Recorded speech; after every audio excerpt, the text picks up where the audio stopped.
It's Christian Miller. It's time for the Miller's Edge with 4-time SEC champion and 2-time national champion Christian Miller. Once again with Christian Miller taking him down. Here's college football playoff national champion Christian Miller on Tide 100.9 and 12:30 a.m. WTBC.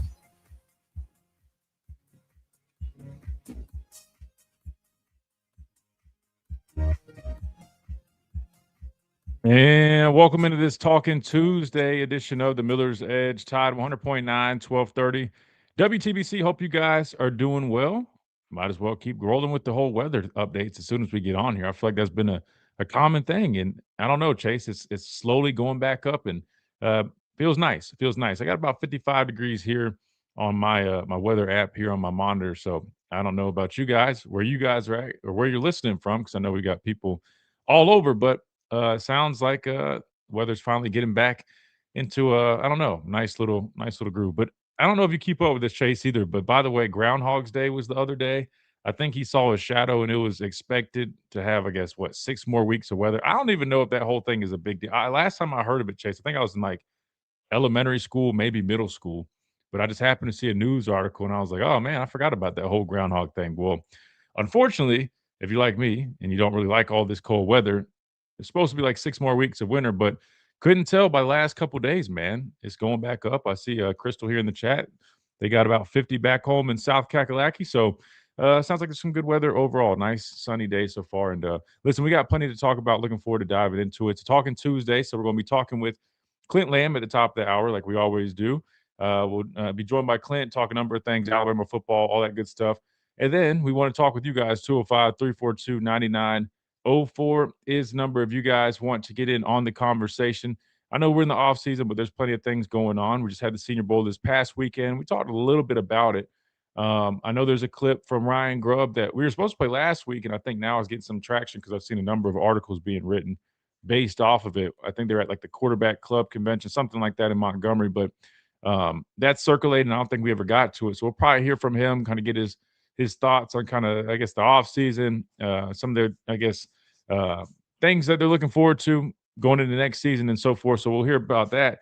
But we got to talk a little bit of this NFL draft action, Chase, because you got a bunch of mock drafts rolling out right now. And I mentioned it yesterday, but there's an interesting dynamic right now because, to my knowledge, I thought Ty Simpson was a pretty much guaranteed first-round draft pick. And we heard from his father, his camp. They got nothing but first-round grades. However, I saw a report from Matt Miller, who is very reputable in this whole draft space and this whole draft process, and allegedly he couldn't find a single representative down at the Senior Bowl, I believe, that had a first-round grade on Ty Simpson. So I kind of want to dive into that conversation and look at some of these mock drafts that have been coming out. I got one from ESPN, which I think might have been Matt Miller's himself. So we'll probably have some explanation on the why it looks the way it looks, and there might be a surprise on there for you guys when I mention this. Got some more from my PFF. We'll look at a couple of them, kind of see where guys fall, especially after the Senior Bowl. That normally kind of, I guess, update some things here and there. But we'll talk a little bit of draft action, which I'm excited about. I don't know about you guys, but I love the NFL draft, and I love being able to see where our guys land and where they go. This past year, we had a couple guys go to some good spots. Look at Jalen Milroe. You look at Robbie Oots, both in Seattle, and, well, they're about to gear up to play in their first Super Bowl in their first year. So, I don't know. I get excited about it. Hopefully you guys do too. So that's what we got on tap for today. But you guys can always bring any conversation that you like, especially on a Talking Tuesday, because I'm sure there's plenty of other things to talk about. Again, the whole Bediako thing, we got a few more days till we find out more about that. But Alabama does have a game coming up against a very good Texas A&M basketball team. Can they get back on track? Hopefully so, but it's not going to be easy because I want to say Texas A&M was the top or one of the top teams in the conference as it stands. That said, let me remind you about our friends over at R&R Cigars. If you're in the market for the best cigars that you can find, make sure you guys check them out. 2703 Gary Fitz Street here in Tuscaloosa, the big mansion on the corner. You can't miss it. It's a great place to go watch your favorite sporting events. If you like a nice drink, they got over 160 bourbons for you guys to try. They've got the best humidor in the Southeast that you can find. And get this, if you're not local, don't worry about it. I know we got a bunch of folks from all over.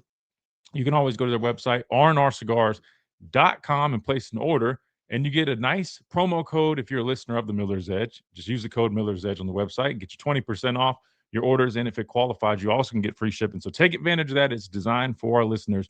Code Miller's Edge, whether you're a cigar enthusiast or you just know somebody that is, or you're looking for a great gift, use that code Miller's Edge on rnrcigars.com and take advantage of that discount code. Again, that is R&R Cigars, the official cigar provider of Alabama football since 2014. So that's what we got. There's one last thing that we might hit on a little bit, just with this whole NCAA thing and all the lawsuits. Well, the latest one, Chase, and I don't know if you've seen this one yet, but we're bouncing back from basketball because I know we got a lot of activity on that end. But back with football, one of our rivals, Tennessee, they have a quarterback in Joey Aguilar who now will be suing the NCAA in Knox County Court for his sixth season of eligibility.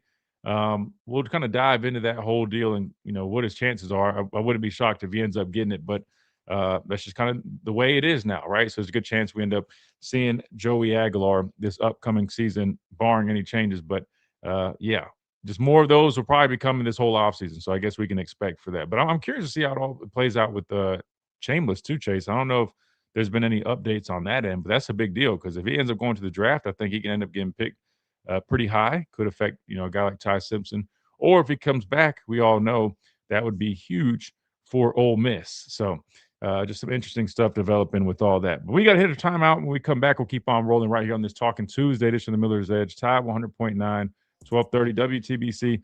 First time out of the day. Don't go anywhere. We're just getting started. We'll be right back.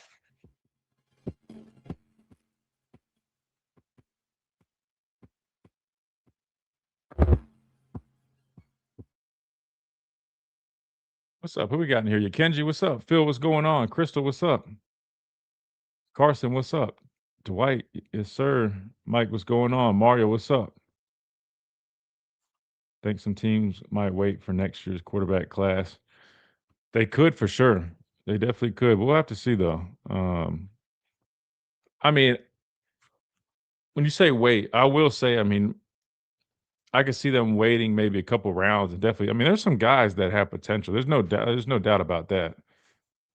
Just think it'd be a little bit of a reach on some of these players early in the draft. So if that's what you mean, Mike, I definitely agree. But hey, I mean, you can get some good player. I mean, if you listen, wait till second, third round to get some of these quarterbacks that have a lot of potential. I know they might not have necessarily lived up to it um, over the course of last season, but I definitely think that there's a couple quarterbacks in this class that might end up being like day two guys, maybe even a mid round pick. But I think you could get a lot of value for some of these players. I think Bama will host a pro workout for Ty since he missed out on the senior. Uh, well, we have a pro day every year, right? So I mean, he's got the combine, he's got pro day. Um, so I mean that's what's going to be in store. I don't think they do anything specific for him, especially. I mean, unless the only time they do stuff like that is if a guy misses pro day, right? So like last year, Malachi Moore, I think he had sports hernia surgery, so he couldn't participate in pro day. So he ended up having they held like a second pro day for him or maybe anybody else that might have been banged up or recovering from injury. But I fully expect Ty to throw it definitely at pro day for sure. I mean, I don't know why he wouldn't throw at the combine. Some guys make the decision not to if they're working back off of something. I guess he's been banged up, so we'll have to see kind of where he's at in his recovery with stuff. But for example, like I went to the combine and I did position drills. I didn't run a 40. Only thing I did was I did a vert, broad jump. I did the jumping because my hamstring. I mean, I couldn't run, so I tried to do the I guess like the field drills. Probably wasn't a smart decision because I did not do great.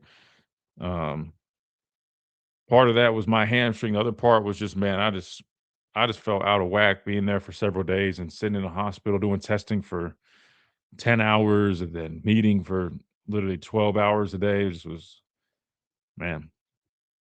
But yeah, but pro day, yeah, I mean pro day is always great to come back and do, whether you do the combine or not. Coach Al, what's up? How's everything?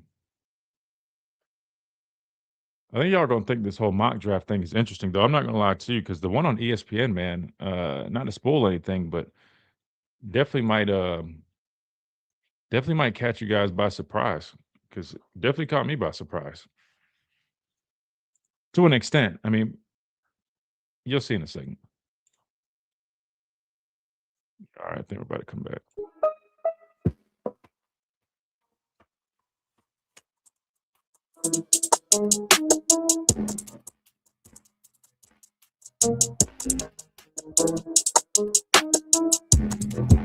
And welcome back into this Talking Tuesday edition of the Miller's Edge, Tide 100.9, 1230 WTBC. All right, let's jump into the conversation, Chase.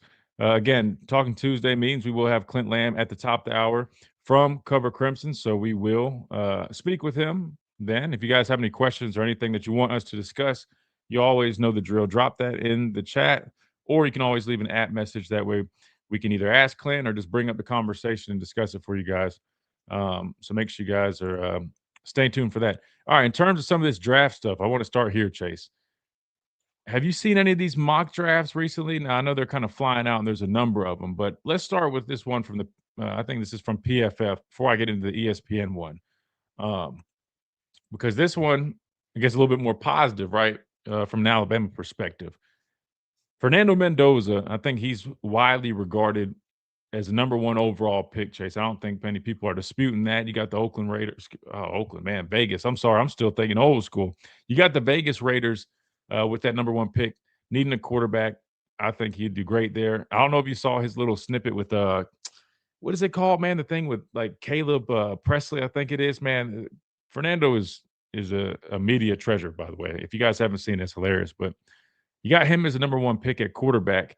And then you scroll down, or not scroll down, you keep going down the list. And the number two quarterback that they have being taken comes all the way from you got the first pick in Fernando. The next one ends up being Ty Simpson as the 21st pick going to the Pittsburgh Steelers, who just had a head coaching change, right? Mike McCarthy taking over after they parted ways with Mike Tomlin. But just kind of interesting stuff there. So they have Ty Simpson as the first Alabama player taken, going 21st overall. And again, as the second quarterback, he ends up being in that spot that I think is, probably pretty accurate when you look at Ty Simpson, being taken in this draft. And to be fair, I mean, Pittsburgh is a really, really solid organization. You can tell just by they've had very few coaches. They've been a winning franchise. Their ownership does a great job. If that's the case, I think Ty be in a really good position up there. Now he definitely would have some stiff competition. We all know that that part of the AFC, man, you gotta play some dogs and some dudes. But I think that'd definitely be a great franchise if he ended up landing there. And then a couple picks later, they've got Caden Proctor going to the Philadelphia Eagles. Now, if you're talking about trends in terms of Bama players, hell, even Georgia players, makes a lot of sense. My guy Joe Panunzio, who's up there with Philly, we talked. Matter of fact, he came on the show last offseason and he talked about their desire to draft guys from Alabama, from Georgia, just because of the pedigree that those guys come from, and their confidence in being able to get guys that are ready to make that transition to the pros. So you're talking about another offensive lineman from Alabama going to the Eagles. They already got Landon Dickerson, Tyler Steen, right? Think that could be a really good fit. Now, I think he has the potential to bump down the guard, but regardless, I can see him fitting in, Chase, with that Philadelphia offensive line unit, giving Jalen Hurts uh, some improved protection, which things seem a little interesting on with that whole deal. Not necessarily with Jalen himself, but that whole dynamic with their offense. But nonetheless, I think that's a great fit. So looking at this, Chase, I feel like this is the mock draft that a lot of people kind of have in mind when you think of Alabama. Because the point I'm getting at is you talk about, will Alabama be able to continue the streak with having first round draft picks? In my mind, I think the two guys that have a chance to be first round draft picks would be a guy like Ty Simpson and Caden Proctor. Those are the two that I think. I think Jeremy Bernard's kind of on that fringe area of like an early day two pick, like second round range, but really just depends. Team needs, draft order, things like that. It all could shift things, but I think he's definitely. I think at the latest, Chase, you probably see Jeremy Bernard being taken probably mid second round at the latest. but I wouldn't be shocked if he finds himself maybe right there at the end of the first round range. But again, going off of this mock draft from PFF, they've got 2 Alabama guys taken in the first round. Then another thing I noticed on there, you got a bunch of Canes, man. Looks like the old you, right? You got Reuben Bain, number 2 overall pick. I always butcher these Polynesian last names, man. Francis Maigoa, the big tackle from Miami. They got him uh, number 3 overall. And then I want to say they had, Messidor, who I like a lot. Really good player, man. Really good player. I know he's a little bit older. I think he had like 6 or 7 years of college football, but really active off the edge. Great arsenal pass rush moves, man. And I think he's going to be a phenomenal pro. They got him going 17th, and they got one more guy, their cornerback, Keontae Scott. So 4 players from the U mocked according to PFF. And I'm a pass rusher, so I can't help but notice you got Zion Young, the edge from Missouri, really, really talented player. He had a good Senior Bowl as well. So no surprise there. Chase, when you look at this list, before we jump on to the next one, any surprises? You think Ty Simpson around that 21 range, Caden Proctor at 23? Does that sound about right to you? Do you think anybody else from Alabama has a chance to maybe sneak their way in the first round? Anything that jumps out to you based off of this list? And I guess I'll ask that question as well to our chat and anybody listening, that, or at least that can see the stream. Any names or any surprises there? No, not necessarily. I was talking to Reed, and he had suggested like the Rams would be a good pick for Ty Simpson. Sean McVay. A very high-powered offense. I say it fits Ty Simpson's game, but like you said, the Steelers have a great history of quarterbacks, especially when Mike Tomlin was there, and now with Mike McCarthy and how he had a relationship with Aaron Rodgers. I feel like he can develop that with Ty Simpson. Then you have, DK Metcalf. There's a good running game there. So, I feel like Ty has the pedigree and he has the skill set, I would say, to go to any team, learn the system, be able to adjust, and really be an impact for their team. You talk about Caden Proctor going to the Eagles. Man, it's literally Bama U over there with how they draft. And I don't feel like it's going to stop, but I feel like KP will be great there. The amount of great tackles that came out of the Eagles, and really a lot of the schemes they do, I like a lot, especially with Jalen Hurts at the quarterback and then with big Saquon Barkley in the backfield. So, you've got to learn how to protect for sure. So I think KB will be great there.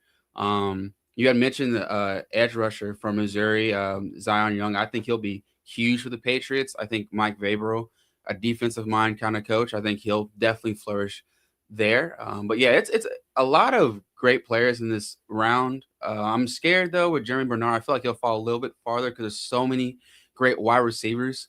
There's too many to name, but he will get drafted. I believe it. But yeah, I feel like it's going to be a great draft this year. Yeah, I mean, listen, there's a lot of good players on here. I think it's going to end up being a solid draft. I mean, Peter Woods from Clemson, we all know his name, right? He played high school football here in Alabama. Really, really good player.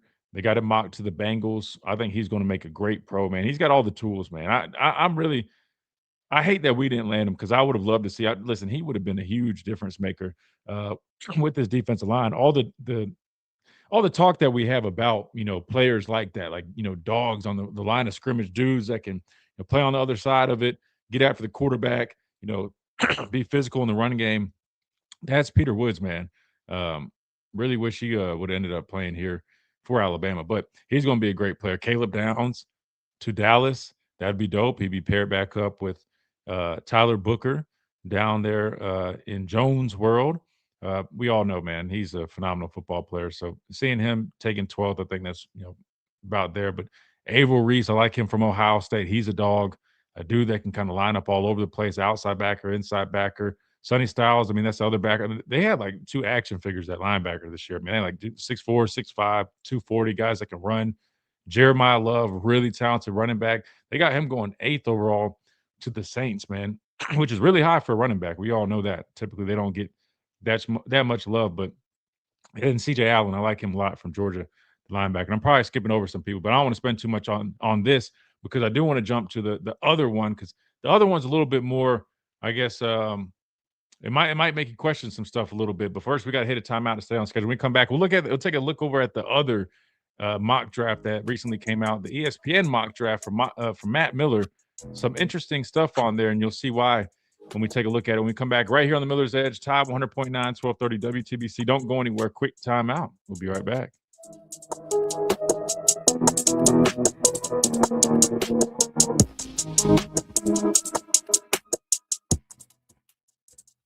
The Tuscaloosa Thread News Update is brought to you by Tuscaloosa Chrysler Dodge Jeep Ram, Tuscaloosa's destination for iconic Jeeps. Oh man, Recent sorry news, guys. Trying to clear my throat, man, but golly. Crispy to the Eagles. I think it would be a good fit, man. I really do. I think it could be a good fit. But I wouldn't be shocked if they bump him down the guard, though. That's right, Coach Al. Negative free zone, man. I like that. Everyone's low on Bama guys. Yeah, wait till we get to the ESPN one, man. And like part of me, knowing how the draft works, I'm not super shocked that they're not coming in as high as maybe some people thought. But at the same time, the ESPN one, I was like, damn, that was a little lower than a little bit low, even in my opinion. Because you guys know, like, remember last year when we were talking about that? Even my dad said he didn't really know if we had any true first round picks. I know a lot of people are like, man, what the world? What about LT? What about this guy? But as you guys see, like, I mean, there's a lot of good players in college football. And there's only 32 picks, right? And every team has specific needs, and that plays a role in where guys get picked as well. But I thought this mock draft kind of was in line with, I think Ty Simpson more than likely, I mean, there's a great chance he is quarterback too. And even then, I mean, 21st, that still sounds about right. Just looking at some of these teams, I know that not all these teams. Let's see. I do think LA would be a great spot for Ty. I forgot to respond to that. Yeah, I do agree with that. Just being able to sit behind somebody. But I mean, Pittsburgh, I don't know what Aaron Rodgers' plans are, but right now he still is with Pittsburgh. And I know outside of him, they have Mason Rudolph. Matter of fact, me and Mason came out of high school, same class in South Carolina. But I think that could be a good play there as well. But this ESPN one, let me go ahead and pull it up so we have it. It's interesting. In terms of Caden Proctor, though, I mean, I still think Caden Proctor ends up being a first rounder, but that's why, if you remember, like during the season, people had him mocked as like the number 2 overall pick. And I wasn't trying to say it like in a rude way, but I just remember seeing that. And I was like, man, I think people are kind of jumping the gun on that, man. Like number 2 overall pick, like I just hadn't seen that out of him. But I think if he moves to guard, man, I think he could be a hell of a player. Tackle, man, I think if you leave him at tackle in the league, just with the speed and the edge rushes that he would have to face, I would be concerned about leaving him at tackle. I really would.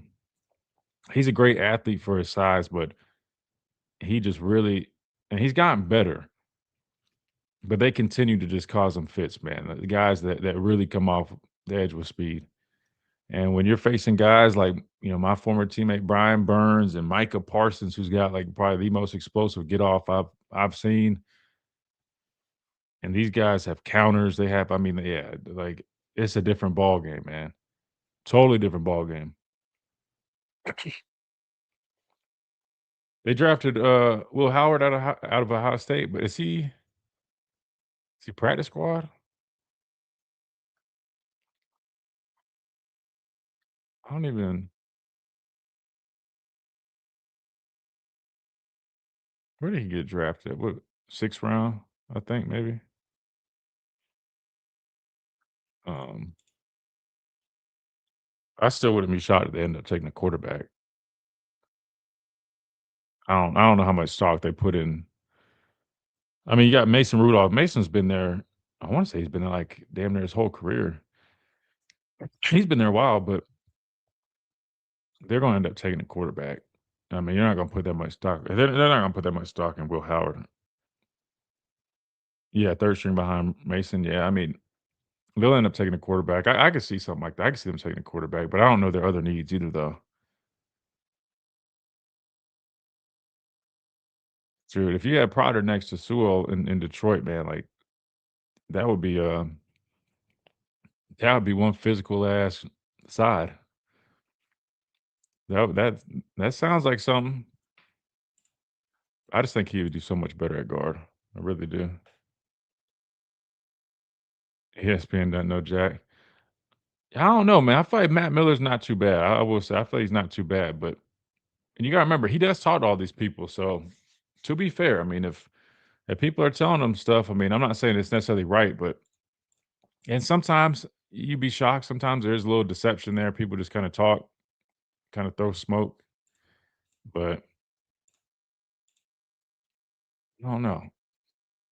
I don't know. Wait, where did that? Oh, there it goes.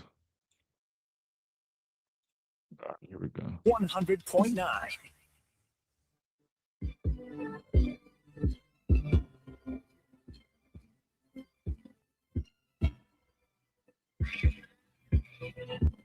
And welcome back into this Talking Tuesday edition of the Miller's Edge, Tide 100.9, 1230 WTBC. Again, we got Clint Lamb joining us here in about 23 minutes or so. So stay tuned for that. We'll talk a little bit more Alabama football. But until then, we're talking NFL draft, number of mock drafts coming out, trying to see where some of these Alabama guys will go. Right now, we're focused on, first round guys. We'll dive into some of these other guys here in a minute. But I mentioned that ESPN mock draft by Matt Miller, who was the one that came out and said that he hadn't heard anybody down at the Senior Bowl have Ty Simpson as a first rounder. And, well, probably makes sense why he doesn't include him in his first round mock draft. So, similar, you see the Vegas Raiders taking Fernando Mendoza number one. I think a lot of people are pretty set on that. This time around, he's got Ava Reese going number two overall from Ohio State. I like Reese a lot, man. I mean, he's a guy that I feel like they view similar to Micah Parsons, which now that I say that, a matter of fact, I think they mentioned Micah Parsons right here. But in terms of his ability to play on the outside, on the edge, but he's a good enough athlete where you can really line him up wherever, right? So no shocker that a lot of people are high on him. But you see the common theme: Ruben Bain, tackle from Miami. Those guys definitely going to be high picks. But as you scroll through this list, now it's a little bit different. You don't see it one at a time, or you see it one at a time versus it being a whole grid. But I'll just go ahead and tell you that way we don't have to take the time to just scroll through all this.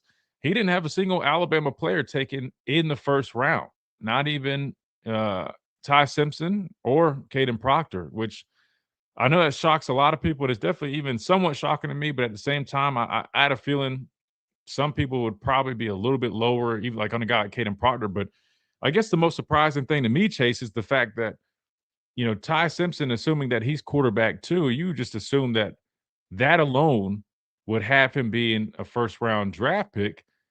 But according to Matt Miller in this first round mock that he's done, now again, it's just a mock draft, it doesn't mean anything really, but I will say he does talk to people in the front offices, GMs, and personnel that are going to have ideas where these guys land on draft boards. Still not a guarantee, but it's worth something. He doesn't have either of those guys in the first round, and he has no other Alabama guys in the first round. I was trying to scroll through here real quick to double check to make sure he didn't have another quarterback instead of Ty Simpson being taken, but I didn't see any other quarterbacks at all. So he only had one quarterback being taken in the first round, being Fernando Mendoza. Now, he does have Caden Proctor early in the second round going to the Tennessee Titans, 35th overall. But let's keep scrolling and seeing if we can find where he has Ty Simpson, which he does, in fact, have Ty Simpson going to the Jets, just not in the first round, but in the second round after a trade with Dallas. So, Chase, Reed, I want to get y'all's thoughts on this, man. ESPN, this mock draft, they have no Alabama players being taken in the first round. Now, I don't know the stat. I'm sure you guys could pull it up, or maybe we could chat GPT it real quick. But that would probably make the first time that Alabama would not have a player taken in the first round. Matter of fact, let's just use AI. It's pretty quick, man. When was the last time that Alabama, I guess, didn't have a first round draft pick? Here we go. Let's see what it says. All right. The last time that Alabama did not have a first round draft pick, if this were to happen, 2008 is what it's saying. Alabama has produced at least one first rounder ever since Oh, excuse me. I guess 2009. So yeah, the last one was 2008. Streak began with Coach Saban.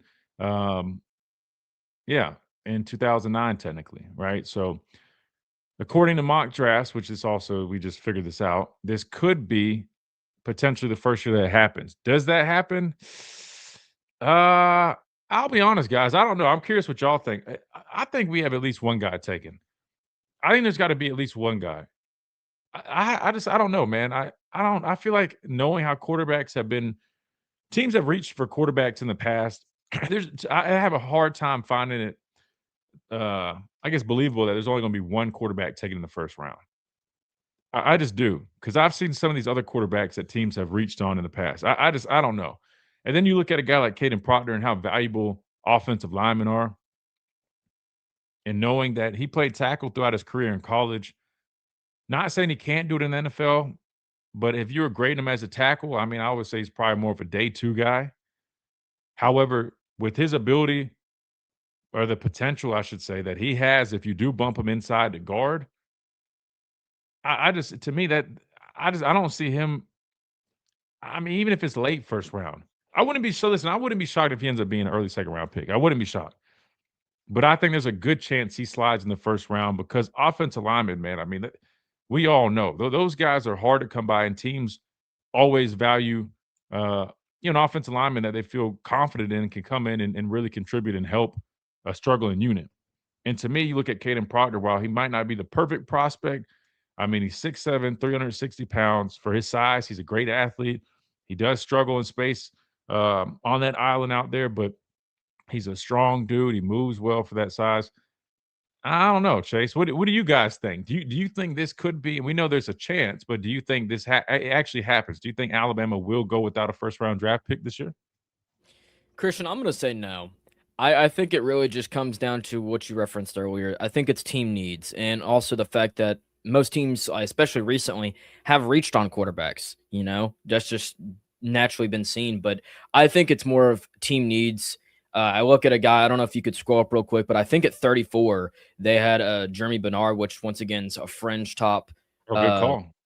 Right there. Yeah. See, like, and you got to think too, like, if let's just say, because I don't know if you know this, Christian, I'm a Raiders fan. Okay. Raiders got a pretty high second round pick, and they're in need of an actual receiver. I mean, they've got Brock Bowers, but their receiver one might be, Jack Betch, who was the Senior Bowl MVP last season that we took in the second round. So if they feel like they need a guy like a Jeremy Bernard as their true receiver one, I couldn't see why they wouldn't trade their second round pick, which I think is like 35, just to move up a couple spots and maybe give up maybe some fourth, fifth round, just to kind of move up. I think it's just team needs.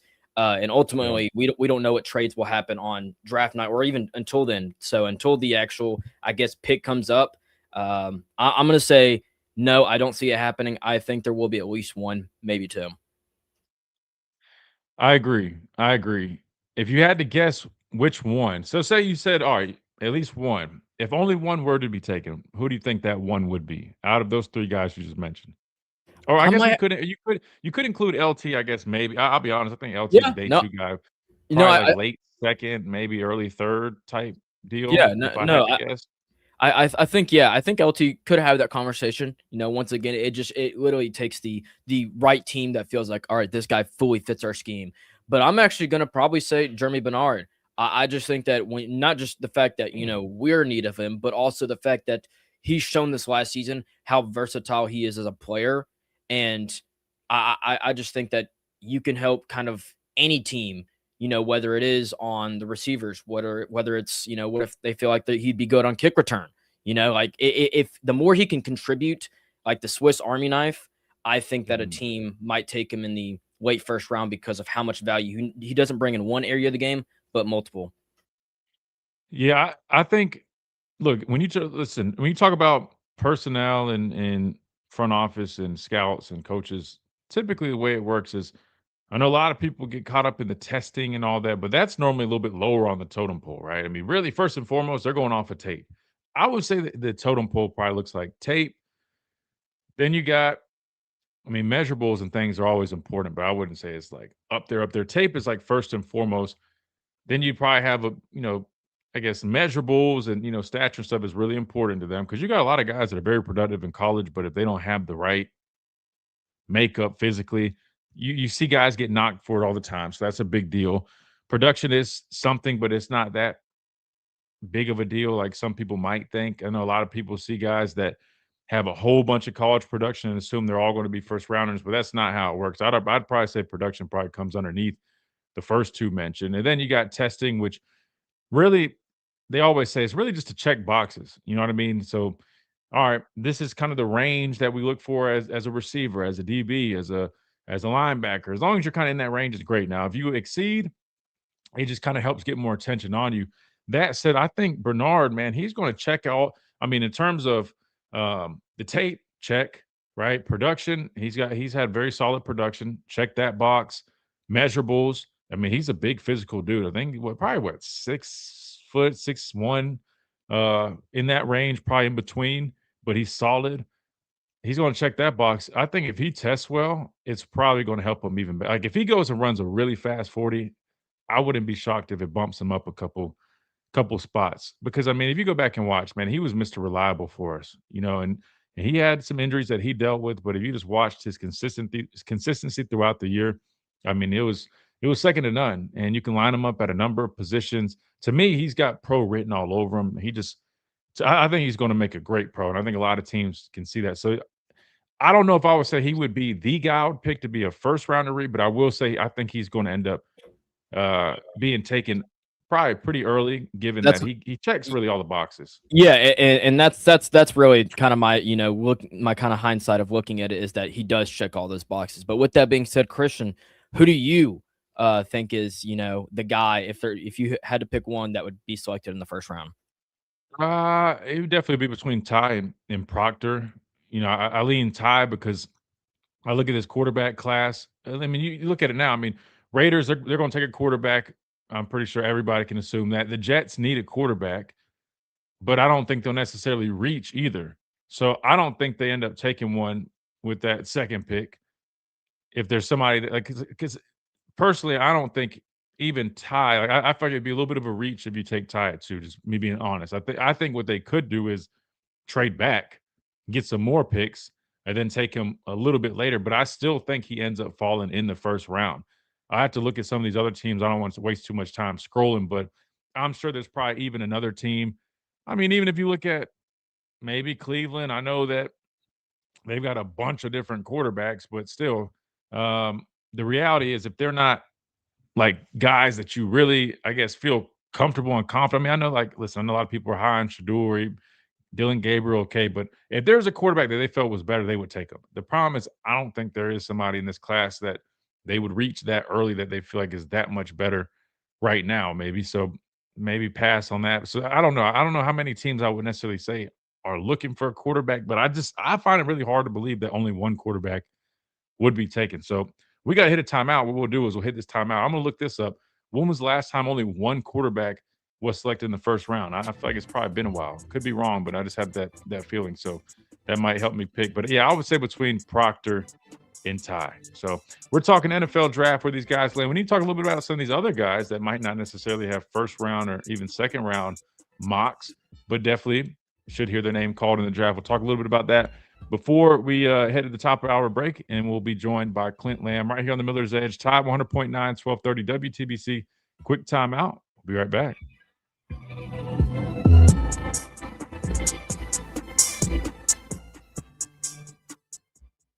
Are you 50 or older? This news is for you.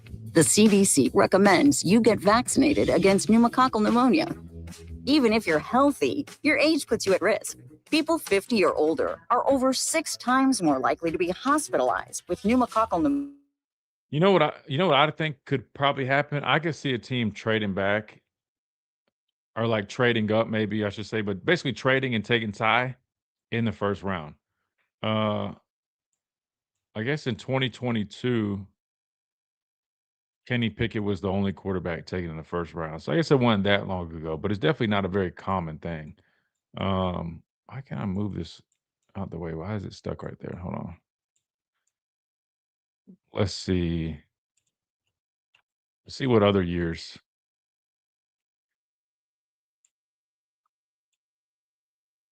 Since 2000. So you had 2022, Kenny Pickett was the only quarterback. 2013, E.J. Manuel. 2007, Jamarcus Russell. Vince Young in 2006.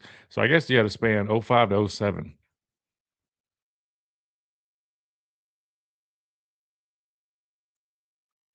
Yeah, I could see the Browns taking a quarterback, but I don't think they take one at that position. To me, I just listen with the quarterbacks in this draft. I think you're reaching if you take one of these guys that early, knowing that you can probably trade back and still take them. Even if you trade back from like Cleveland at 6, I would not take Ty at 6 if I know I can probably trade back.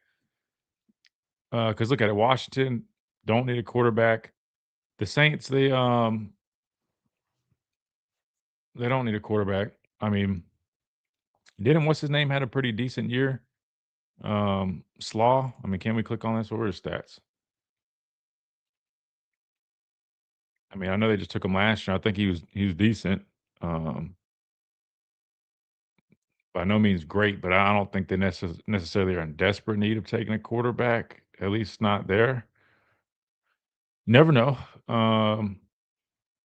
Obviously no. Obviously no. Wait, who's Miami got right now? I'm drawing a blank on all these guys, man. I know they still got Tua, but they ended up benching Tua. Could potentially take somebody. I don't know. What I'm getting at is you can always trade back. Browns are at 24 too. Okay, yeah. So I can see them maybe going to the Browns at 24. Or like I said, somebody trading back or even trading back into the first round. Um,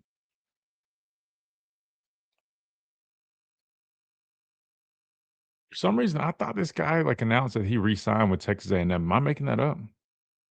Because Concepcion,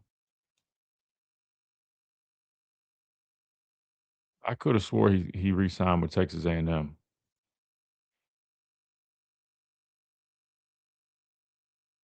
Oh, I got you. I got you, Carson. Yeah, I mean at 24, I think it would make sense. I think Ty ends up being like that mid to late first round area.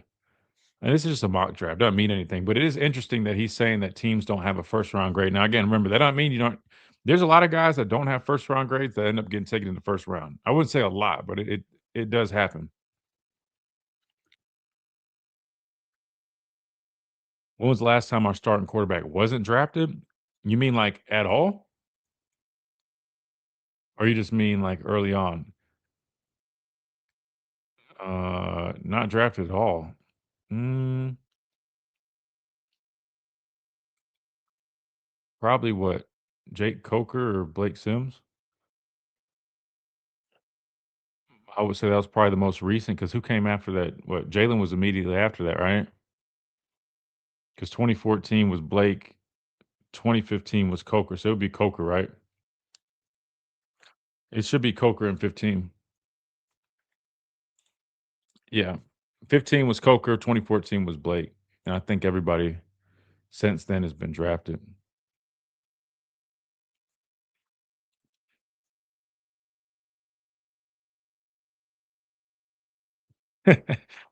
Well, that's what's dumb about that. The NFL should I mean, at this point with the new rules, maybe we'll talk about that real quick.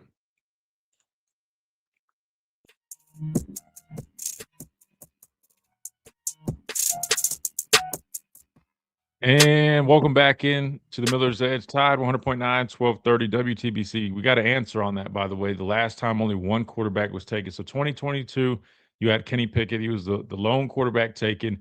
And then it went all the way back to 2013, E.J. Manuel. And then 05 through 07, Alex Smith, Vince Young, and Jamarcus Russell, 3 years in a row. And then 2001, you had Michael Vick. So not very often that it does happen, but I guess never say never. But I don't know. I just have the feeling. And while we got a couple minutes where we get to Clint, I am just curious, Reed, because when you look at Ty, and in my opinion, I see both sides of it about the whole deal with, his camp saying they got first round, nothing but first round grades. But then Matt Miller speaking with NFL representatives not having any first round grades. This is what I think probably could be the case. I mentioned this after we got done with radio yesterday on the stream.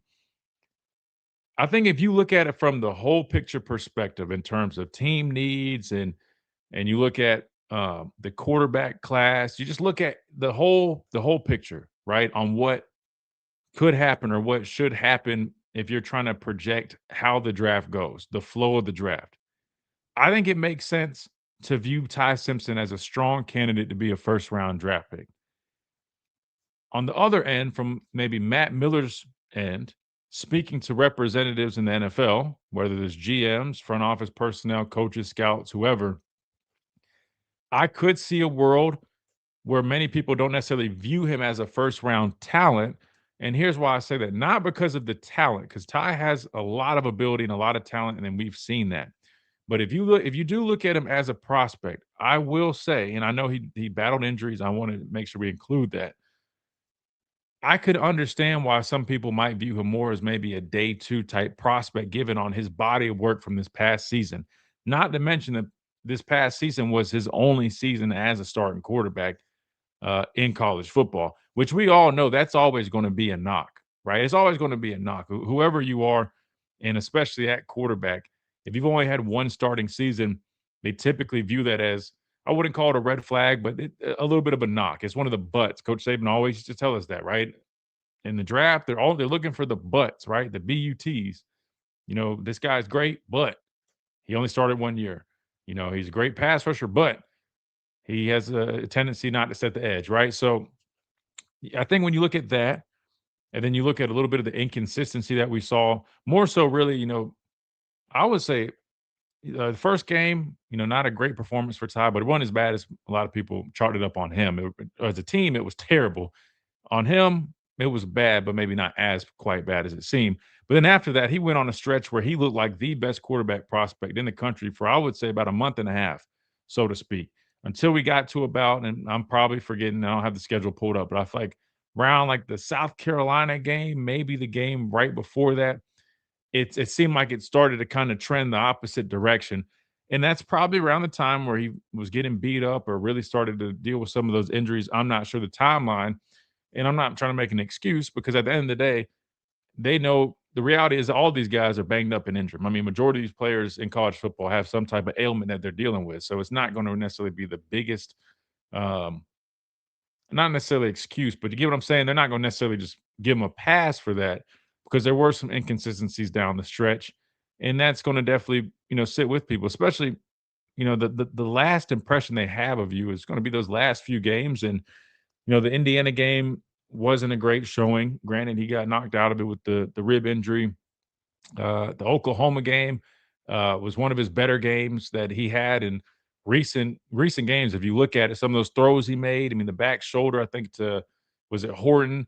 The throws he made to Latsy or Brook. Now I know Brooks made some really good plays as well, but the catch by Bernard definitely was a little bit underthrown. But still, I mean, it was a solid performance by him. But then you go back to the Georgia game and the SEC championship game, and Auburn. I feel like Auburn was, man, I'm drawing a blank. I can't remember his stat line, but I think it was solid. It was okay. But what I'm getting at is there was definitely some inconsistencies down the stretch. So with that said, I could totally see a world where he's more so viewed as probably maybe like a second round type prospect. However, I personally think he ends up falling in the first round given the order and the flow of the draft and team needs. And maybe that's where we're seeing the differences between what his camp was hearing versus what Matt Miller was hearing. But that doesn't make the most sense to me, because normally a draft grade is a draft grade. So I'm not sure. Definitely some interesting stuff. But I want you guys to think on that. I mean, who would you go with in this situation? Would you go with Ty Simpson's camp, who says they got nothing but first round grades, like only first round grades, nothing outside of the first round?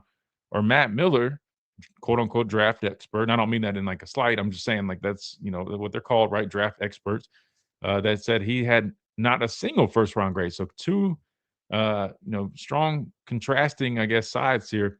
Which side do you believe? We got to hit the top of the hour break. When we come back, we'll be joined by Clint Lamb of Cover Crimson. We'll talk with him about some Alabama football. Love to get back into some draft conversation and more, all right here on the Miller's Edge. Ty 100.9, 1230 WTBC. Quick timeout. Don't go anywhere. We'll be right back.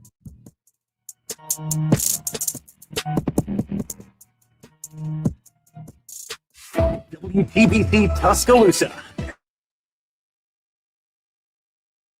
What? Ryan Williams cost Ty a Heisman. Wait, hold on. That's crazy. Hold on. Wait, what? Hold on. Wait, that's a wild statement. How did he cost that man the Heisman? I mean, I get the brother wasn't playing his best ball, but hold on now. You can't put that all on like one receiver, brother. We had important drops. Nah, man. Nah, hell no. You can't put. Come on, man. Y'all, y'all are all right. Listen, I get it. Ryan struggled this past year.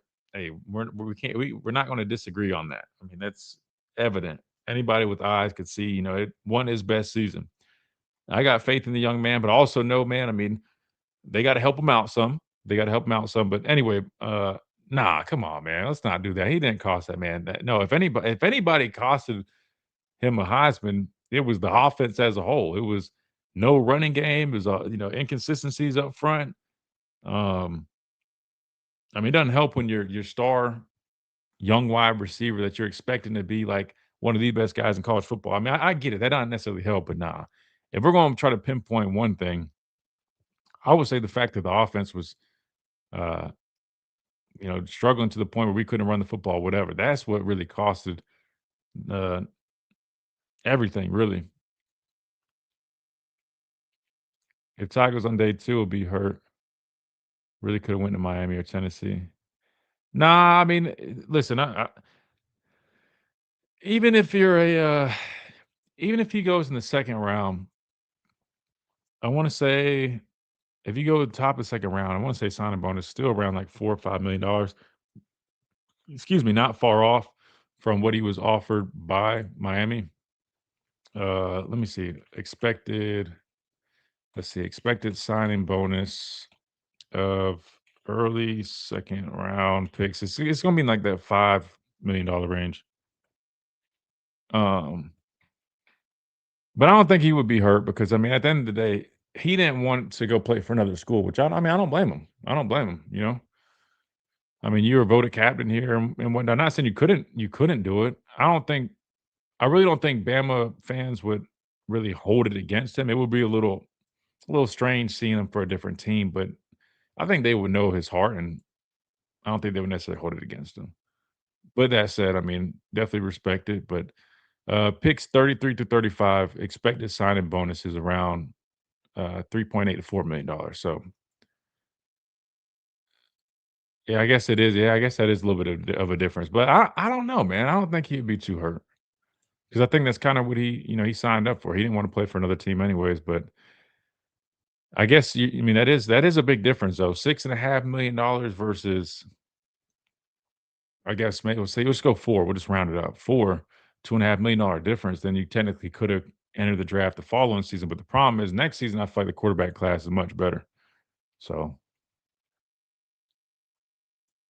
Smitty, you're right in terms of your career, but let's just call a spade a spade. It does matter where you go because if you're a top 5 pick at quarterback, talking about a signing bonus that's from 16 to 20 something $1 million versus $4 million. I mean that's and say you don't pan out if you at least get picked up top, brother. That's a whole 10 to $15 million difference, brother. So that's a little bit different. I will say that.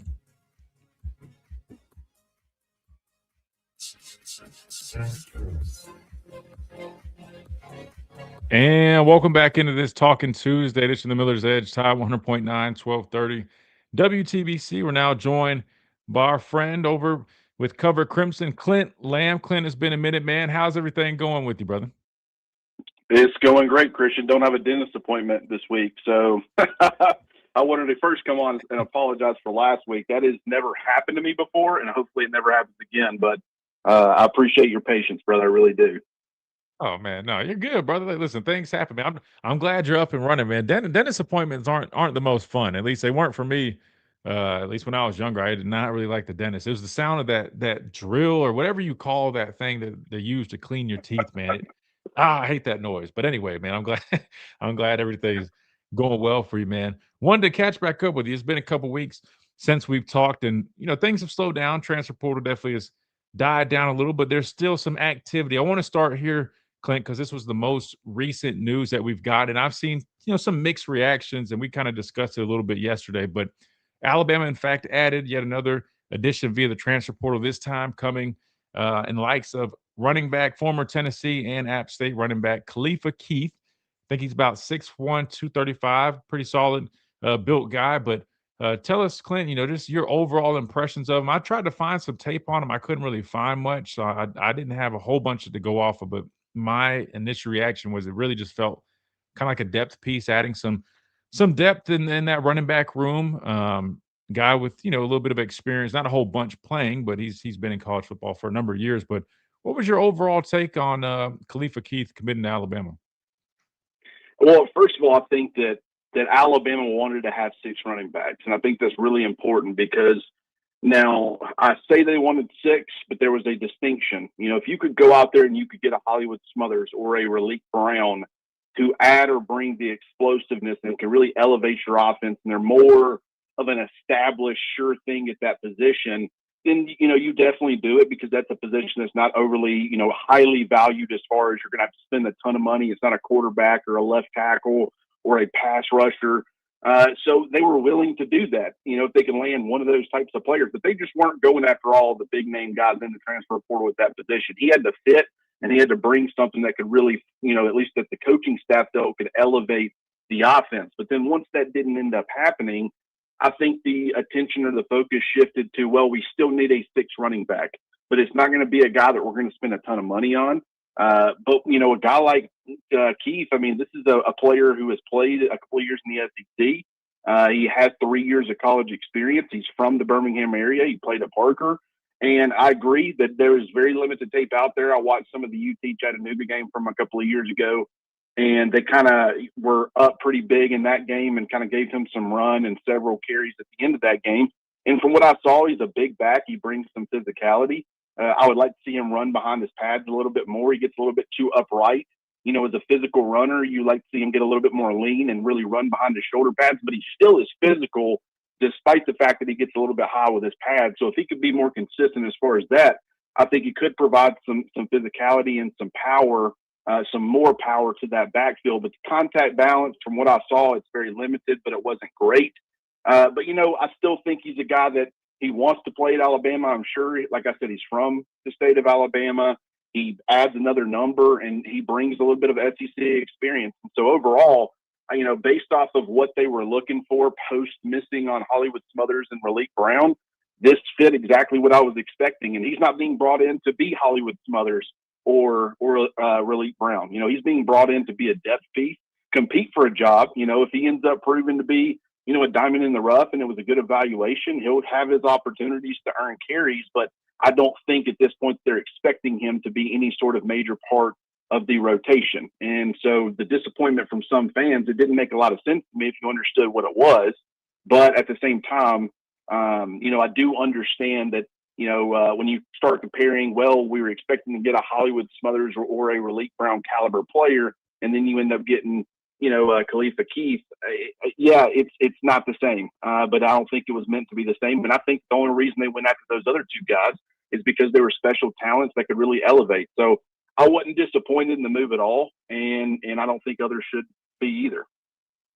Yeah, and it makes total sense. Exactly what you just said is kind of what we were talking about yesterday. That when you look at a player like this, at this point in the portal, there's not going to be any more Hollywood Smothers or Browns, right? Those caliber guys are pretty much done with. They've already found their landing spots, and at this point, you're just probably looking to add another body in that room. And I was explaining to everybody that the way practice works in college or even in the pros, I mean, you got to have scout teams, you got to have enough bodies. And when you only have 5 running backs on the roster, and say you get into the season and 2 guys are hurt or banged up, then you're left with 3 guys, and that's typically the amount of guys that you need to have prepped and ready to go, to play in a football game.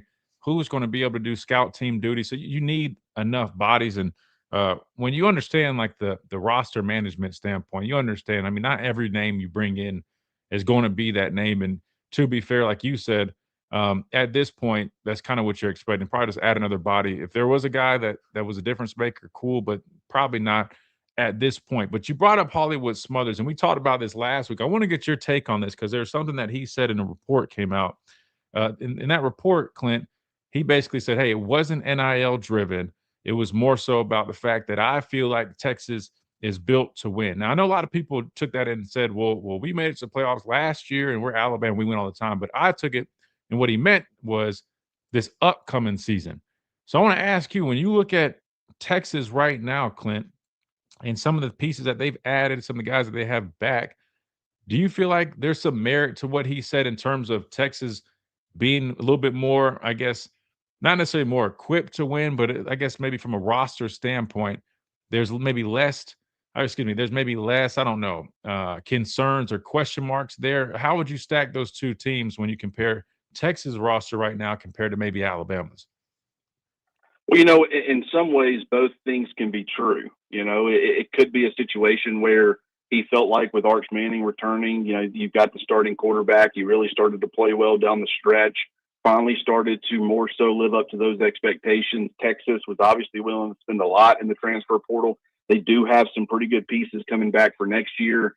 And he had already kind of played in a committee, so he wasn't concerned or worried about sharing the workload with Relief Brown. Steve Sarkisian is a good offensive mind. Will create for his players, and I guarantee you he had a good plan laid out for Smothers and how he'll be used to be effective in that offense. And so I understand it from that perspective, but I also understand that they're not getting that foot in the door had it not been for NIL. That's my personal opinion. But yeah. I don't think they called him and said, hey, we know you just committed to Alabama, but let's leave egg on your face a little bit. And you come visit us just because we're in a better place for you to compete for a championship. And he said, yeah, that sounds great. I guarantee you NIL played a massive factor. And so, both things can be true. Texas, they're a program that have continuously been swinging for the fences. They've come close. They haven't been able to get over the hump. And I think it's starting to reach a point in some ways similar to Ryan Day, where Steve Sarkisian is going to start really feeling the pressure to finally get over the hump and bring Texas another national championship, because they're spending in a way that should position him to win a national championship. And, if that ends up falling short, then, I don't know what will end up happening moving forward with them. But, I think that both programs, there's stability with both, but there's also some, based off of how 2026 works out, there could be some, instability. And so I will be curious to see how it all ends up working out. Yeah, and speaking on that, I don't know if you heard Coach DeBoer, but he was asked kind of about some of the transfer portal additions, and he seemed very, very high on a lot of guys. He mentioned the defensive line and how they've gotten bigger, they've gotten longer there. I want to ask you about that first. Do you feel like that's something, maybe the trend that they're going with? The more I kind of looked into it, it makes sense. You see some of the guys they brought in via high school that are bigger guys, have a little more length. You look at nose, bringing in a guy like Green to replace Tim Keenan, who's definitely a lot longer. He's 6'5" and a bigger guy. Shout out to my guy Jamie Mosley, who just got his job over at Stanford. And he posted that final shot with his defensive line, and you could see in the picture. There's a lot of guys that do have some length in that room. Do you feel like that's maybe something that Kane Womack and his defense is trying to work towards? Maybe get a little bit more athletic, a little bit more long up front in terms of kind of the things that they want to do, because it's kind of, I don't know, in my opinion, it's telling when you start seeing the personnel that they're bringing in. So maybe that's kind of the direction they want to go, more penetrating up front, get a little bit more athletic, and less of the big physical two-gap type of guys that we've seen in the past. Yeah, I do think you're going to see more of that. And that is kind of, there's a theme, as you pointed out. There's not a whole lot of guys on that defensive front that don't have really great length. I think Isaiah Fogg is one who really doesn't. But outside of him, off the top of my head, no one's really standing out. They all have good length and good size. And granted, there is going to be mass. They wanted big bodies. And I think that when you start talking about, last year's group, especially after they lost Jeremiah Beaman, they didn't have a whole lot of mass and size. This year, I think that you could potentially have more. With Beaman coming back, you're going to have Terrence Green, Kedrick Bingley-Jones. He's 6'4", 320, and he's a guy who you can play a little bit further out. And so I do think that they are expecting improvement in certain areas. Now, granted, a guy like James Smith, he's a 5-star recruit for a reason, and he had flashes of being a very dominant, very disruptive player. The problem was consistency, but if Ohio State ends up, getting that consistency out of him, or from a maturity standpoint, he reaches that point where he would have done that whether he was in Tuscaloosa or in Columbus, I mean, you're going to get a heck of a player, a potential day one talent, a day two talent at the very least. And so we could be looking back on this and saying Alabama made a pretty big mistake in letting him walk. But I think that there was a plan in place. There's a lot of uncertainty because so many of them are transfer portal guys and freshmen.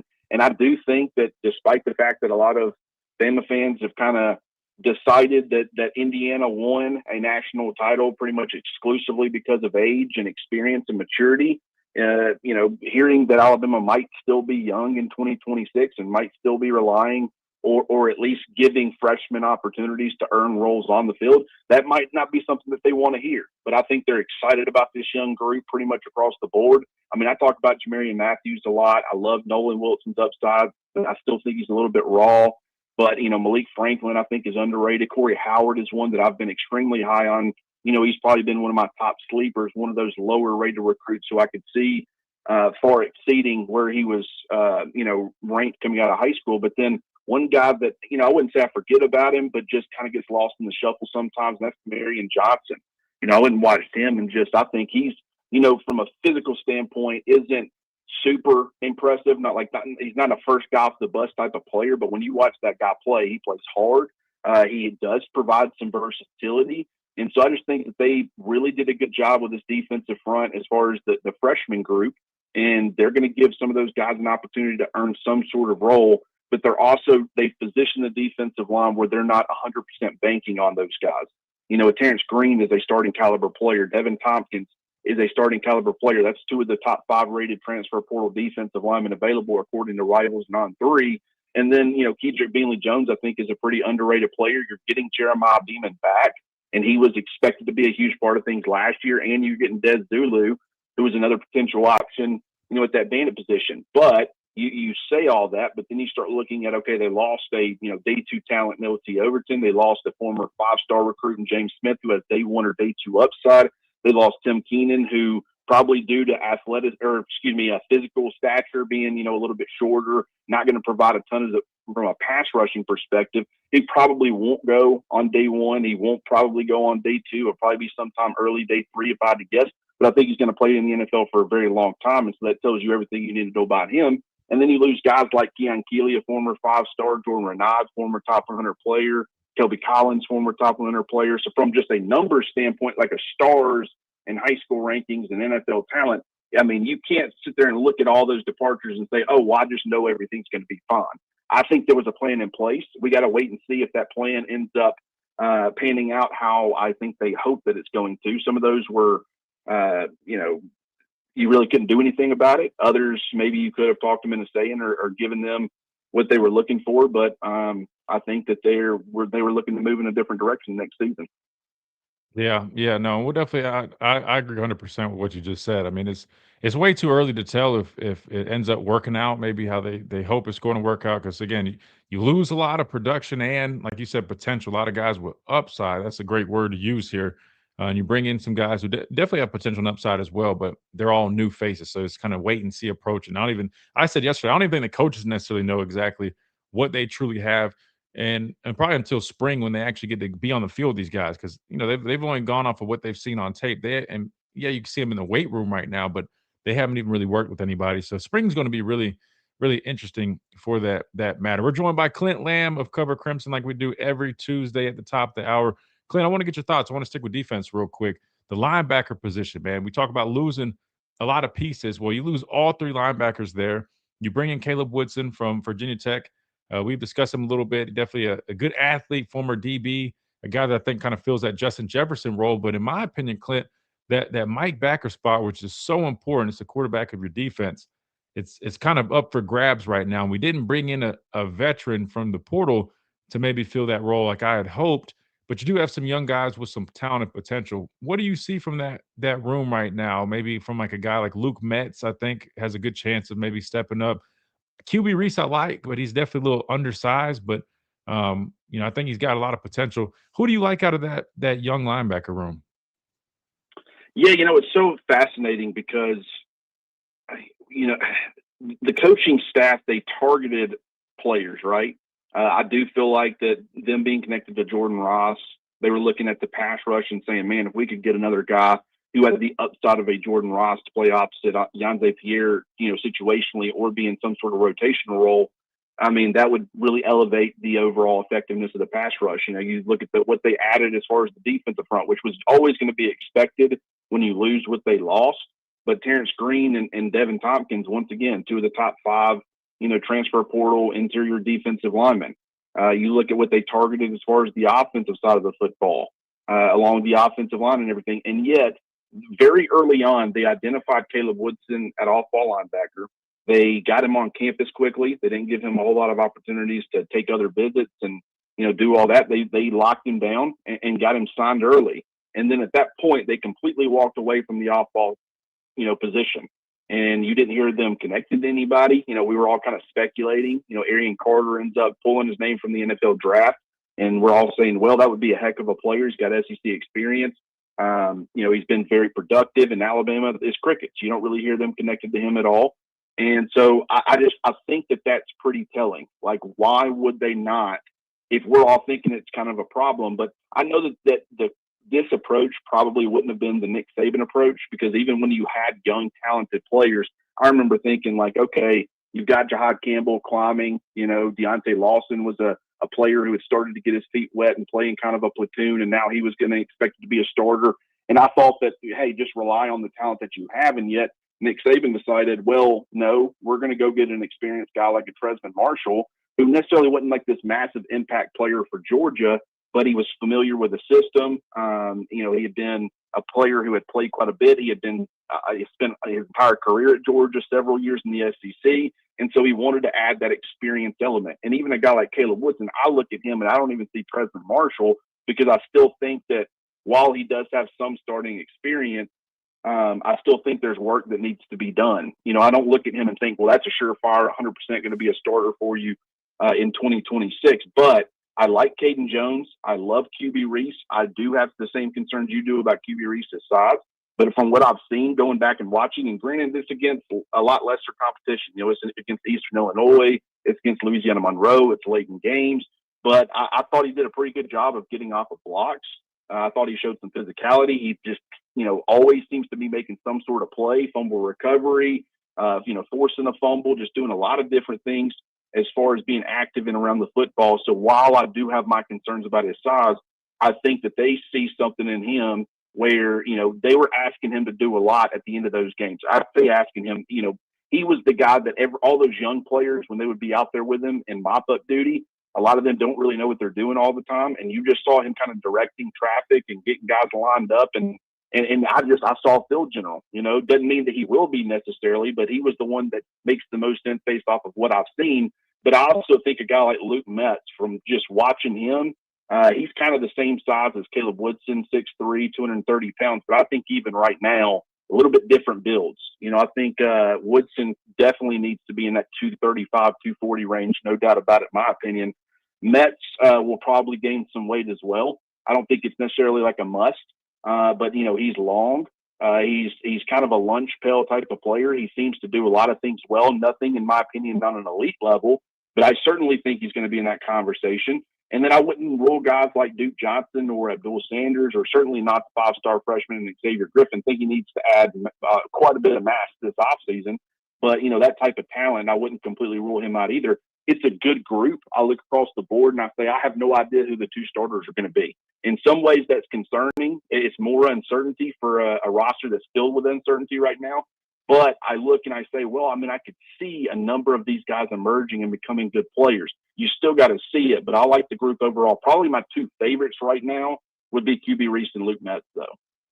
Yeah, I think those two names pop up a lot. I know the staff's high on them, and we definitely have to see kind of how they can fill the void and maybe step up, because it's an open competition. So, these guys are going to be hungry and hopefully going after those roles this spring. We're joined by Clint Lamb of Cover Crimson. Clint, I got a couple more questions for you, man. I appreciate you hanging out with us.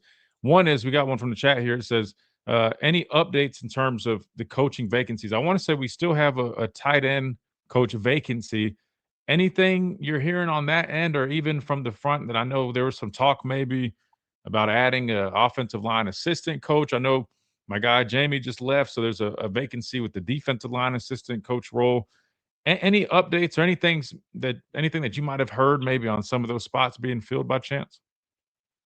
No real updates. And I'm curious, like it is taking quite a while as far as the tight ends coach. I don't know what the hang up is there. One candidate that, I've continuously mentioned, now granted, I always have to preface this and say he was my high school, quarterback, but Rob Ezel, I'm sure you're familiar with him. I mean, he was there when I believe you were there. But, he's kind of climbed the ranks. He's familiar with Kane Womack. We know that the coaching staff likes having some familiarity. And, so he was the tight ends coach. He actually got his first position coaching job for Kane Womack at South Alabama, coaching the tight ends. Ended up eventually being elevated to the offensive coordinator when Major Applewhite took over for Kane when Kane left. Did well there. Ended up getting hired as Wake Forest's offensive coordinator. Had Robbie Ashford as his quarterback. Very inconsistent from what I saw, which is he's been inconsistent everywhere he's been. Great moments, but just very inconsistent. And I think he also dealt with some injuries. And I thought Rob did, pretty well there. And so just, kind of getting another offensive mind, kind of another version of a Nick Sheridan, where, we kind of bring some of that, play calling experience. It can really help as far as the game planning and stuff, but also he is not only the offensive coordinator for Wake Forest, he's not the quarterback's coach, he's the tight ends coach for him. So he would have that experience. He's, played under Nick Saban. It just would make a lot of sense to me as far as just all connecting all the dots. I don't know if that's going to happen, but, that would be one that I've kind of pounded the table for, just because, as far as other candidates, I don't know anybody that just fits like a glove like that, but it very rarely works out where the guy you're pounding the table for is the guy they end up getting. But, just right now, we don't have a lot of information on what direction they're going to go. The offensive line assistant, I don't know if they're still planning to do that.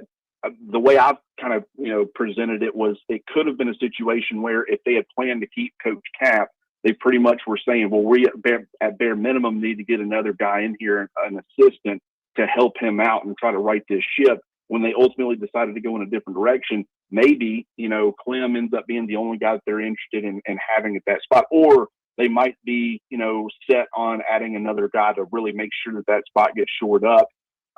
That's going to be a TBD, but there's still some uncertainty with the coaching staff, and I'm kind of surprised at this point because they kind of made a move pretty quick with the offensive line coach, but it's been pretty much crickets as far as the tight ends coach. So I guess we'll have to wait and see. Yeah, I'm curious kind of what they do there too. Now, you said Rob was your quarterback. Did y'all go to the same high school? Is that what you're mentioning that? Yeah, when I was a sophomore at Athens up near the Tennessee state line, we won the state championship in 2006. So Alfred McCullough was on that team. Rob Ezel, William Ming, my best friend in high school. He was a sophomore, the only sophomore starter on that team. But he ended up going to Alabama, being a 4-star recruit. So yeah, we had some talented dudes. But Rob, man, he's a confident guy. He's got a little Nick Saban in him. He kind of speaks to his mom and everything. But I know that as far as his on-field success, he's really started to show that I think he's got a bright future in the industry. Yeah, no, he does. Yeah, he was. I think he was an analyst when I was in school here, man. He's always so funny. That thick accent he's got and that impersonation that he does of Coach Saban is hilarious. But just seeing him climb up the ranks, man, he's been crushing it. And I would love that, man. Bring a guy back like that. I think it would be awesome. But we'll have to see it. But we'll definitely keep an eye on it. But Clint, I'm not going to take much more of your time, so we'll let you get back to it. I know you got plenty of videos and content that you're pumping out daily, so make sure you remind all the folks before you get out of here where they can keep up with all the good work that you're doing. Absolutely, man. Once again, appreciate you having me on. Appreciate your patience as far as missing last week. For anybody that wants to follow along, you can find me on Twitter at Clint R. Lamb. You can find me on YouTube. Search Cover Crimson. That's our YouTube channel. Typically have a show pretty much daily, sometimes multiple shows, depending on if any breaking news happens. And then if you prefer to go the podcast route, all you got to do is get on over to Apple, Spotify, or wherever you listen. Search the Cover Crimson Podcast Network to make sure you get the right one, and you can follow us along there. So, Christian, once again, brother, I appreciate you, and looking forward to next week. Absolutely, man. We appreciate you, Clint. You have a great rest of your day, brother. You too, man. Good talking to you. Yes, sir. Likewise. Good deal. Our guy, Clint Lamb of Cover Crimson, he joins us on Tuesdays at the top of the hour. Big thanks to him. Always being gracious with his time. We got to hit a timeout. When we come back, we'll respond. We'll dive into a little bit more. I got a quick little clip from Ryan Grubb that came up last week we were supposed to hit on, maybe we'll circle back to that and get his thoughts. He had some high praise for a couple of the young players that are already on campus and some thoughts on where his offense needs to improve going into the 2026 season. I suppose you guys can probably guess what area that is. We'll talk about it when we come back right here on the Miller's Edge, Tide 100.9, 1230, WTBC.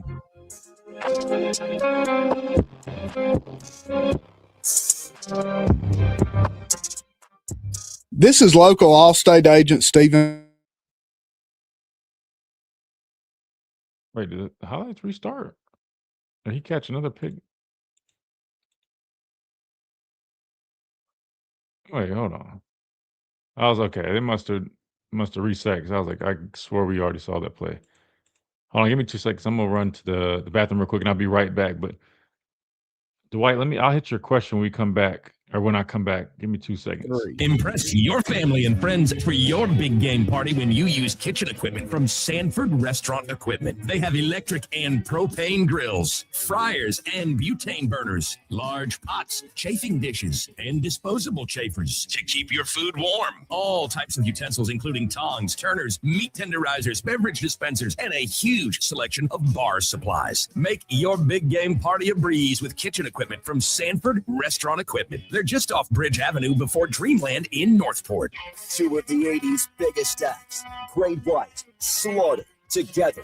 Come on now. Great White, Slaughter.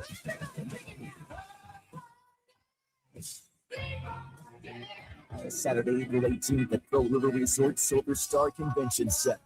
Get tickets now at ProRiverResort.com. Great White, Slaughter, together, live. From our home base in Birmingham, Alabama, we are here treating patients from every generation across the United States and from around the world. We're here for the rookies and the dreamers, trying to make a name for themselves. We're here for the achievers, who are resilient and won't take no for an answer. We're here for the coaches, athletic trainers, and mentors who are shaping the next generation of legends. We are here for you, aggressively pursuing victory over injury. Learn more at andrewsportsmedicine.com. So, when was the last time you saw your doctor? Wait, hold on. Let me see its question real quick. Had a debate this morning about the strength and conditioning program. No bias. Which fourth quarter program looks the most intense? Saban and Cochran's or DeBoer and Ballew's? In terms of looks the most intense, well, I'll say, in terms of fourth quarter program, I feel like they do a lot of the stuff that we were doing. Now, I don't know if they've changed it like this year or as of recent, but to my knowledge, they had been doing a lot of the same, same things that we were doing under Coach Saban, because Coach Ballew came here with Coach Saban, right? So they didn't really change up the program too much. Now they tweaked it a little bit, but it wasn't like a whole new thing. But in terms of which one was more intense, I don't know. I would, if I'm just being honest with you, I'd probably say Saban's felt a little more intense, more so because I think all the stuff that they do now with Ballew, if they ever change or tweak or add stuff, it's all very good work. Physically, it's great stuff. That's typically, sports specific. That's a little loud. Sports specific. It translates well to the football field. All that good stuff. But with Coach Saban, if you're talking about intensity, when we used to do fourth quarter with Coach Saban, a lot of it was kind of your old school traditional type, the running condition stuff that we did. Even the middle, right? So separated. You had the middle period, then you had on the outside. So the skill, was it skill and who else? Oh, no. Yes, wait, was it skill and mid-skill? We would be together, then you had all the bigs. If I'm not mistaken. Why am I forgetting that? Anyway, it was separated. You had two groups.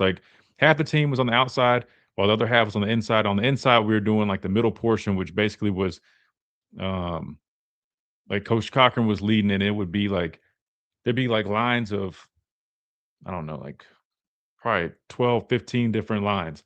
And we would do karaoke 10 yards, sprint to the rest. And I think it was a total maybe 40 yards, something like that. Bounding for 20 yards, sprint through the rest. And they were just like doing a bunch of stuff like that, just back and forth, back and forth. And on the outside is where we did curves, we did 80s, snakes, stuff like that.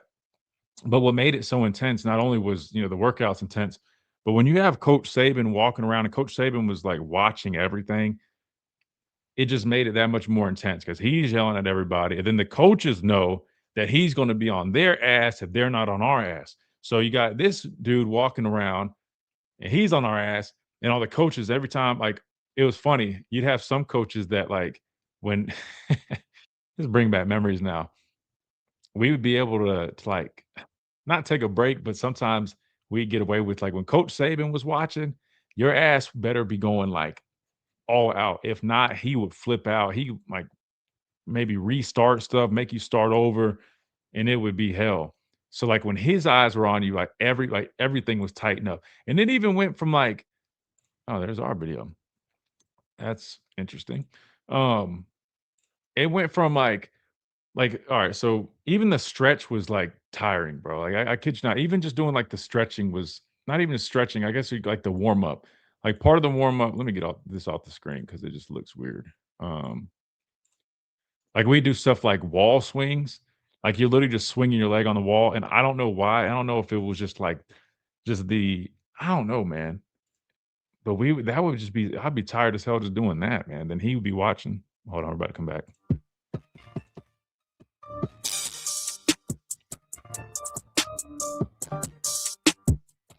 And welcome back in to this Talking Tuesday edition of the Miller's Edge, Tide 100.9, 1230 WTBC. Big thanks to Clint Lamb of Cover Crimson, who joins us on Tuesdays at the top of the hour. Just heard from him, touched on a number of topics. If you guys missed it, just rewind a little bit.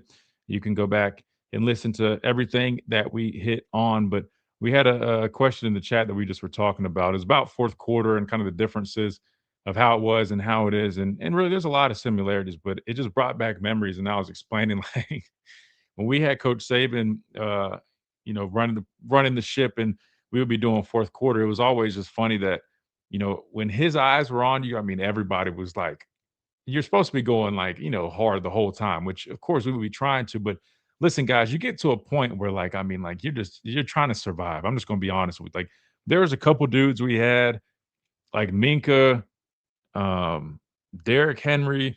There's a couple others, but they just fourth quarter was almost like a breeze to these guys, man. Like they just were just great athletes, man, in phenomenal shape. But for the majority of people, it was just hell because it's just a bunch of yelling, a bunch of whistles, and it's just nonstop because you go from drill to drill to drill. And because like on the days that we would have stations, right? So the way it works is on like the running days, you'd have the outside portion where you're running, like I just mentioned, the curves, 80, stuff like that. Where basically, now I've described these a little bit, but like, for example, one of them, you stride for, was it like 10, 20 yards, then you run for, I think it's maybe like stride 10, run full speed, you're supposed to at least 80, then you stride the rest, then you walk across the end zone, do it again, you just keep going in circles. Curves and snakes, basically where you're in the line and you're kind of like chasing down the guy in the front of the line type deal. But anyway, in the middle portion, but then on days we had stations, the way it worked was you go from stations, right? And those were tough in itself. And there, a lot of those stations weren't even like, if you guys watched people do these drills, you guys would probably be like, man, that's just the stuff you guys do at practice sometimes. And not necessarily the same thing, but you get my point. Like it's like football stuff, like ladder drills, or like a hoop drill where you're kind of chasing the guy in front of you around the hoop, almost kind of like a, pass rush type drill that we might do. A lot of that stuff was very familiar, but for whatever reason, man, I don't know if it was like the air in the indoor, because we do this in the indoor. It just was so much harder than it really seemed like it should or would be. And then when you had Coach Saban with his eyes on you, man, like you had to go that much harder. Because even if he felt like the warm-ups weren't even good enough, he'll reset everything. And it was just no, it wasn't, that would not be good. But then sometimes, like when I just remember, at least me, maybe I don't know, I was not the only one. You'd always kind of keep tabs on like where coach is at, because if he was down on the other side of the field, sometimes you'd be like, all right, we can kind of like, I'm not saying coast, but take a little bit of a breather to kind of, I don't know, just kind of get your breath back a little bit. Maybe turn it down just a little bit, just a notch or so. But as soon as he started walking back over, oh, you're picking it back up. Because, like I said, the coaches, they all are like yelling, especially when he came around. Like they would almost even let up a little bit. Like when he would go on the other side of the field, sometimes they'd be like, all right, take your time. We'll go through this, get some good reps in or whatever. But as soon as he came back, there was none of that talking. It was back to yelling, back to screaming, all that. So that would be my answer, Dwight, to the comparisons. But in terms of what they do, a lot of it is very similar stuff. Because remember, Ballou was here with Coach Saban as well. So he didn't change hardly anything with the fourth quarter program. They might have just added, some little tweaks here and there, but a lot of it is very similar stuff. All right, so we touched a little bit on the draft conversation earlier. We talked with Clint Lamb of Cover Crimson, got his thoughts on everything that's kind of been going on in terms of roster outlook and a number of other things. But one thing that we haven't hit just yet is, matter of fact, Reed, I don't know, you weren't here yesterday, but I want to say, actually, I might save the Ryan Grubb for tomorrow because it is some plenty of stuff we can dive into that. But I did see this, and I don't think we pulled this up yesterday until after the stream, so I did want to bring this back up. And if I'm wrong, and we did touch on this, please tell me.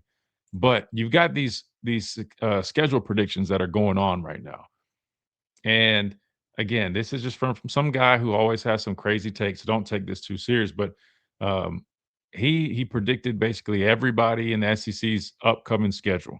And for Alabama, kind of like what I would imagine a lot of people would have us at, he predicted 9-3, but his losses for us were Georgia, which is a home game for us, a loss at Tennessee, third Saturday in October on the road. And then our third loss he had was LSU, which will also be on the road. Reed, when you look at this 2026 schedule prediction, I want to get your thoughts, Reed. How do you feel about it? And really specifically, too, like on the games that he had. Again, Georgia, Tennessee, and LSU. He had the three losses for us. He had us beating Texas A&M, who's a good football team. And I guess outside of that, I would say Alabama's probably going to be favored in probably the majority of the rest of the games. South Carolina could be interesting. They did bring a lot of people back and a lot of people in the portal. Definitely got my eyes on that one. I guess, yeah, it should be week 3. We don't have a bye just yet. But Florida State is without Gus Malzahn.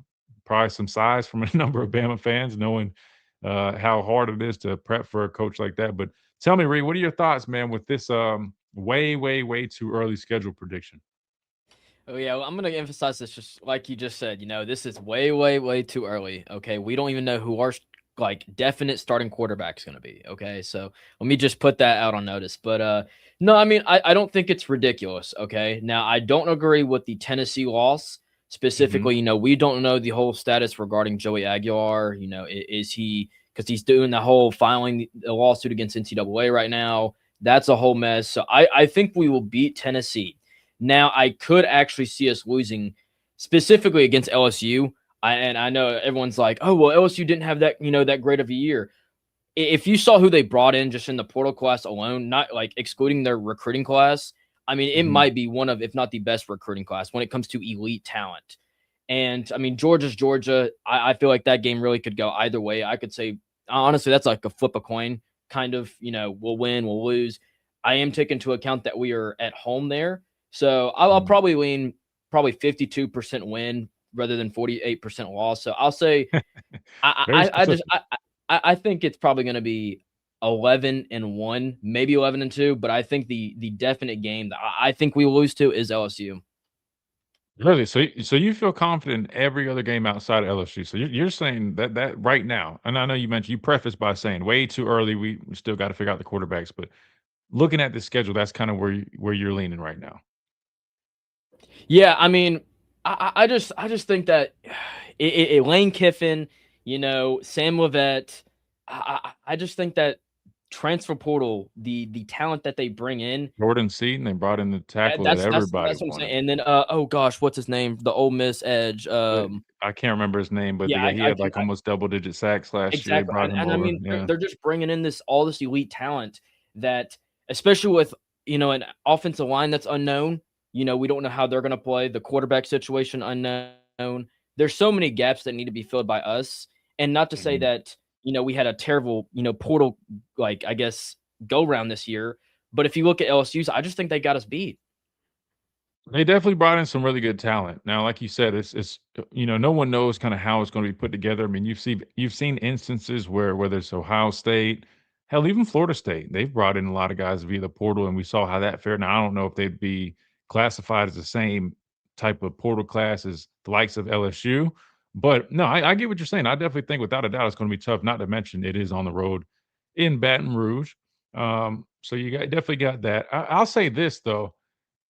I think looking at the schedule now versus when I first saw it, I don't know. I'm with you about Tennessee. I know there's still I guess the jury's out on Aguilar. I think more than likely, given I guess the past or I guess I should say the track record of um, you know, like the NCAA and these lawsuits. I feel like you could probably just expect him to be the quarterback. That said, I don't know. Tennessee's a very tough place to play, but if I would have changed anything, I would probably say maybe add a dub for on the road at Tennessee, but Texas A&M, I'm not gonna lie. With them returning Marcel Reed, and I want to say I don't know exactly who all they lost, but Mike Elko has done a really good job there. I think that could definitely be a tough game, but it is hard for me to see us losing 2 games at home, knowing we've fared really well at home over the years, right? Matter of fact, Oklahoma, the loss last year was the first time we had lost at home in probably I don't even remember. So First time since Texas in 2023. there you go. I was about to say I don't think it was that long ago, but and then before that one, it had been even 2019 longer. LSU. Yeah. So For the record, Yeah, A&M brought back Mario Craver, Ashton Bethel, Roman, who were their second and third leading receivers last year, and then picked up Isaiah Horton in the portal. yeah. So I was about to say I feel like offensively for sure. I was trying to think defensively. Why do you know who all they lost on the defensive side? Because they had a couple good players on the edge for sure. I want to say maybe that guy that I'm thinking of. They're leading. Yeah, they lost that big defensive edge, Cassius Howell, who had, I think, 11 and a half or 12 sacks this season. So Yeah. he's obviously the biggest loss for them. Yeah, that's thank you. I was about to say I thought they lost him, but nonetheless, I expect them to be a good team. But believe it or not, normally, and I don't know if this is the same guy that I see pop up, but feel like I see this guy post a bunch of random stuff that's just nonsense.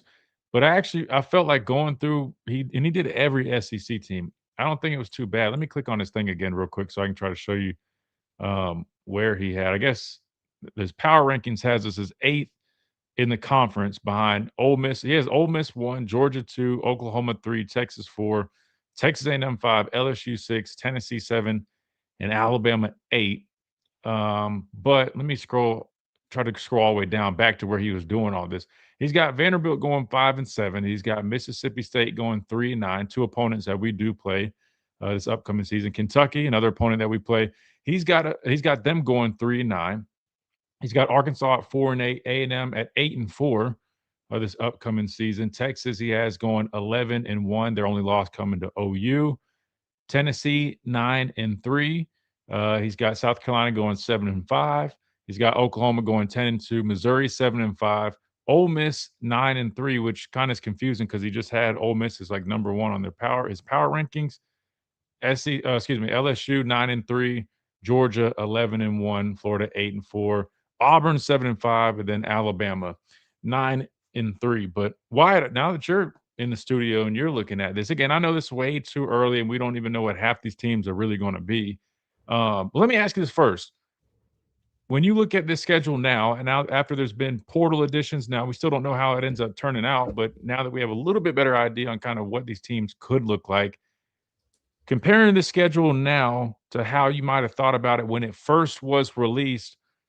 What's your thoughts on it? Because for some reason in my head, Wyatt, I do feel like it's a little bit, I wouldn't say necessarily like a lot easier, but I feel like it's a little bit more manageable, or at least it feels that way now versus when it did initially drop. I don't know why I have that vibe, but I'm just looking at it. I'm really just like, to me, and I know there's more tough games, but I think in my head, Georgia, Tennessee's always tough on the road, but really I look at Georgia, A&M, and LSU being like games that I'm like, those are the ones that I really am a little concerned with. The other ones, I mean, I feel like the first 4 games are definitely, or 5, I should say. I mean, you have a great chance, in my opinion, of going 5-0. And if you survive that gauntlet of those 4, Georgia, Tennessee, A&M, and LSU, and even if you go 2-2 there. I think there's a chance you finish out going 10-2, very similar type year to what we saw this past season. What do you kind of think looking at this now? I think you have to go 5-0 through those first five, and that's going to include agree. a weird trip at Kentucky. Florida State's back, but no Castellanos, no Gus Malzahn. You still got to play Dylan Stewart and Lenore Sellers at South Carolina. And State's always been a weird place to play, at least in my opinion. You've obviously played there. To me, State's just always really, really weird. It's a weird environment. Might Damn even be cowbells. It's the problem. It's like ling-a-ling-a-ling-a-ling-a-ling the whole time. It drives me nuts. But hey, shout out to State though. My brother actually, I didn't mean to cut you off, but this is kind of good. funny though. My brother, he plays there all the time. You know, he's a DJ. He works with the basketball team. He does a lot of different stuff, but he plays there all the time. And ironically, they love him so much over at Mississippi State that they inducted him. He's an honorary inductee to a fraternity over there, and he came back with some personalized cowbell and all this stuff. So, you know, there's that for whatever reason. So I guess, I mean, I kind of got some love for Mississippi State because they show a lot of love to my brother. But anyway, it's a very random fact, but nice school, by the way. Good school, good campus, but you have to go 5-0 through those first five games. You're losing one of the next two. Kirby Smart in Georgia or at Tennessee. If Joey Aguilar's back, I tend to lean you potentially lose both those games. Georgia and Tennessee. They're just Tennessee. It's a rowdy place to play. Heupel's offense is a little bit difficult to deal with. You've got a really young front seven, secondary not quite as much, but a really, really young front seven. So are you going to be able to affect whoever that quarterback ends up being? I don't know. A&M, I'm really high on A&M next year. So I look at this and I do think it's probably a 9-3 type of season. That's a gauntlet of a middle stretch of 4 games. I mean, Georgia and then at Tennessee back to back is rough. Then you throw in Texas A&M, no bye week in the middle of all that. You finally get a bye week before having to go play Lane Kiffin and LSU. And then you can't even sleepwalk. Like it always, to me, not being a player, as a media member and a fan, it always felt like to me that week after LSU was a letdown spot because you're playing such a physical game. You're playing such a tough opponent in LSU. Well, you got to go back to Nashville, and you're playing another physical team in Vanderbilt with a good quarterback. He's going to be young in Jared Curtis, but by that point, you expect him to have 3 months of starting experience under his belt. So there's really, once you get past those first 5, which are not easy opponents in their own right, with Kentucky, Florida State, South Carolina, Mississippi State, you have no catch your breath type of spot until you get to November 21st when you play UT Chattanooga. And then, oh, by the way, the Iron Bowl is the week after that. So I think you have to go 5-0. I'd be okay. That may be wrong terminology, but I'd be okay with 9-3 next year when you look at this schedule. Yeah, and I've been saying this. I mean, I feel the same way. I feel like 9-3 kind of just feels like the vibe, for lack of a better word, right now, given our youth, new quarterback starting, whole new offensive line, a lot of new faces. Hell, replacing a whole bunch on the front seven, losing a lot of production. Wouldn't even shock me. You know, that's why I said I feel like it's very similar to what I felt the last really 2 years. First year, I felt like 9-3. I think 10-2 would have been like our ceiling, our year number 1, and under Coach DeBoer, and that's we ended up doing that. Then last season, I definitely felt I said 10-2. I bumped it up. I went 10-2, could be 11-1. And I felt like it ended up kind of being that vibe, right? Because, the Oklahoma game, that was a tough loss. We beat ourselves for the most part, even though they played a damn good game. I don't want to discredit them, but we still were within a couple points. Very well could have won that game. And then this year, I'm kind of rolling back to maybe that vibe that I had around, year 1 under Kalen DeBoer. But I see a world where, like you said, if you go 5-0 and you end up going 2-2 in that middle gauntlet, I could see a world where you do end up at 10-2, which I think would be, them probably really not necessarily saying outperforming the expectation, but for a really young team and a lot of new faces and replacing a lot of production, 10-2 almost feel like would probably be the ceiling as the way it looks now, which a lot of stuff could change. But I also wouldn't be shocked knowing that 8-4 could be something that could happen given how these games go, because we all know a lot of these games are going to come down to one possession late, you know what I mean, in the game, a couple big plays that could make or break it. And with that said, I wouldn't even, if we go 9-3, to me, I think that that's just me being a realist and having, my expectations set correctly, knowing that I think sometimes people get caught up in, every year we should be 11-1, if not 12-0. But when you look at the parity across college football, even with recruiting, it's just not realistic to expect that. Then you talk about a schedule where you're playing the likes of Georgia, A&M, 2 playoff teams from this past season. You're playing an LSU team who is literally you know nothing about because it's basically brand new, except they keep their defensive coordinator, who's a damn good defensive coordinator, bringing Lane Kiffin in a blank check to sign on these guys. Tennessee's always tough to play. I mean, it's tough. But I do feel like 2027, if you retain as many guys as you can, could maybe be a year where you bump that number back up a little bit and think Alabama has a good chance to really make a run. Not saying they couldn't make one in 2026, but they definitely got their work cut out from them.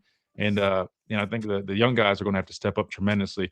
Real quick, before we get out of here, big shout out to our guy, Adam, who always, man, is going above and beyond, man. We can't thank Adam enough for all his support here on the show. So we just want to show him some love. I'm going to answer Adam's question when we finish up, but I got to pass it over to Wyatt. But real quick, don't forget about Adam and his company, Lamparello Law, Education Advocacy, founded by Adam himself, attorney and professor, Adam Lamparello.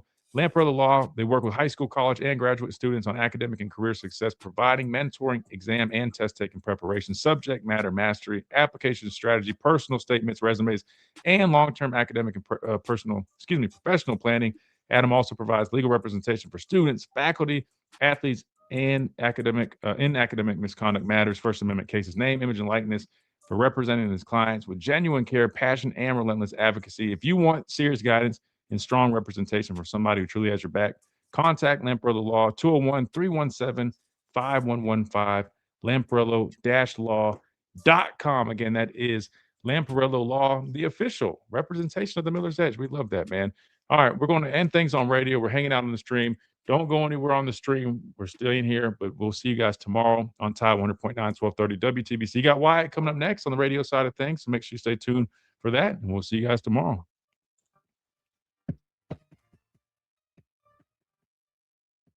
You've been listening to the Millers.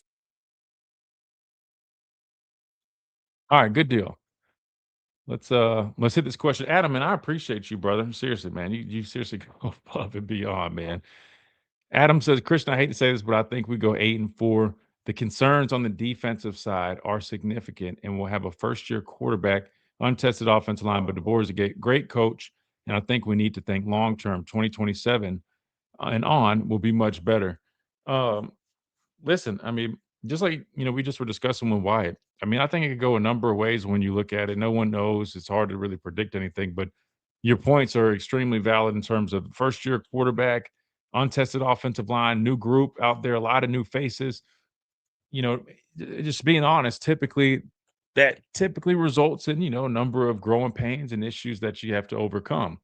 And with that said, I just wouldn't be shocked if, you find yourself in some tough spots, especially with a schedule like this. Listen, if we were playing Notre Dame's schedule, it would be a totally different equation.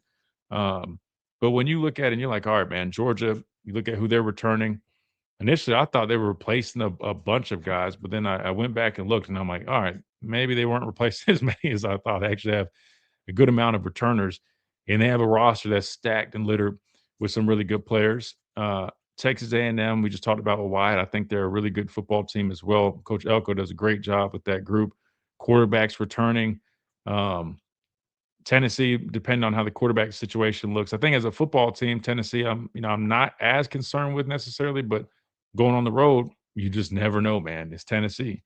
But then LSU, like Reed said, with all the pieces that they've got, if they can put it together pretty quickly, which that's the plan, that's the whole purpose, right? Of going to get Lane and going to get a bunch of players, that's the expectation. So you expect that to be a tough matchup as well. But I think Wyatt makes a good point, man. As long as you don't have when I say a bad loss, I mean a loss that you're not just like, man, we shouldn't have had that one, and you make it to that gauntlet, I think you end up faring okay.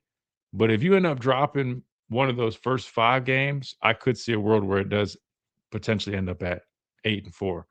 But I think you're a lot more likely to see probably 9-3 before you see 8-4. But I do think that definitely is a possibility. For me, at least, I wouldn't.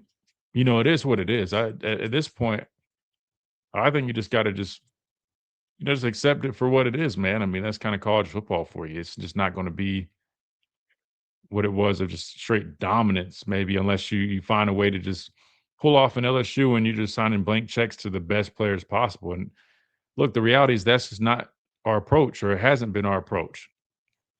I mean, and I think when you rely on young talent you have to develop, I mean, you just run the risk of matching up with somebody who has some experienced, very, sought after players that were acquired via the portal that could end up being some issues for you, man. So Bama not losing to Tennessee,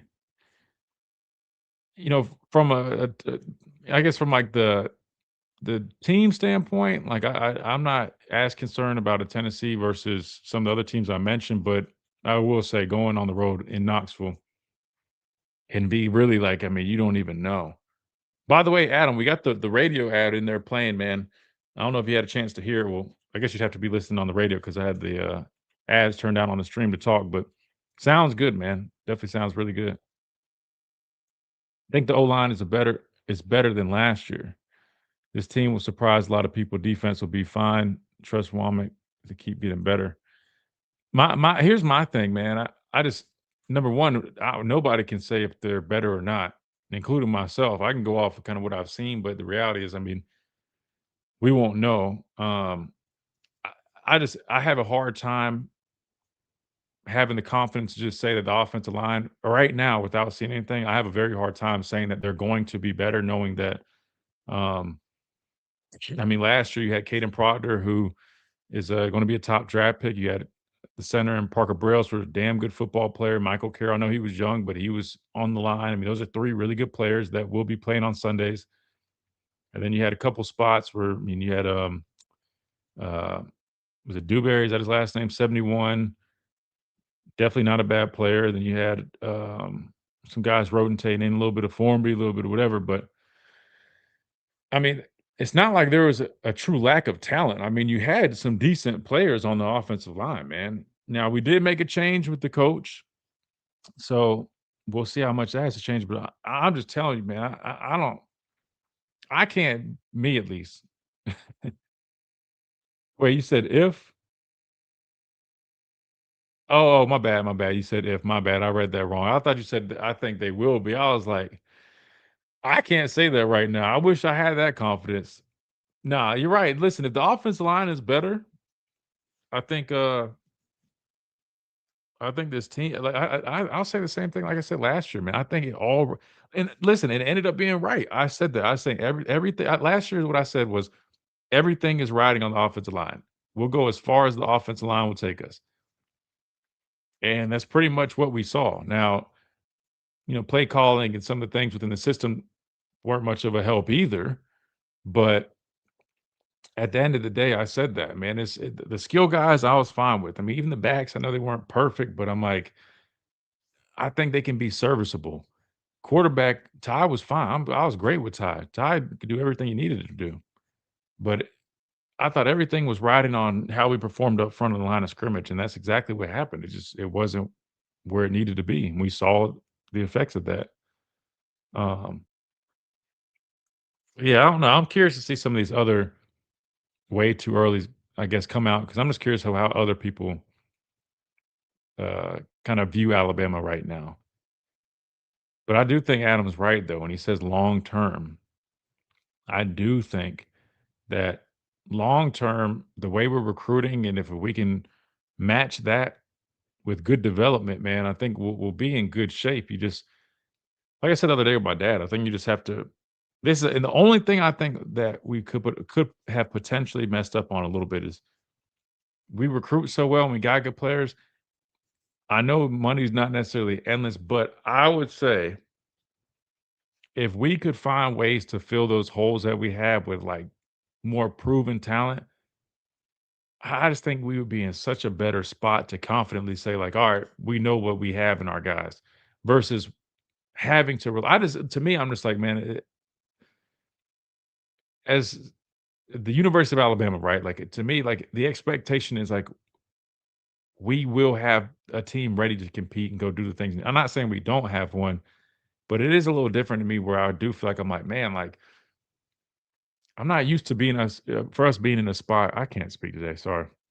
I'm not used to us being in a spot where like I feel like our roster is almost inferior to several other teams in the conference, right? It just feels a little bit different. And before you guys were like, what are you talking about? Look how we recruit. I'm saying like pound for pound, like, yes, we recruit well, but we got a lot of young guys who rely on development. You guys have seen like, youth and potential can definitely be outweighed by experience and proven guys. Yeah, way too early, and 100%.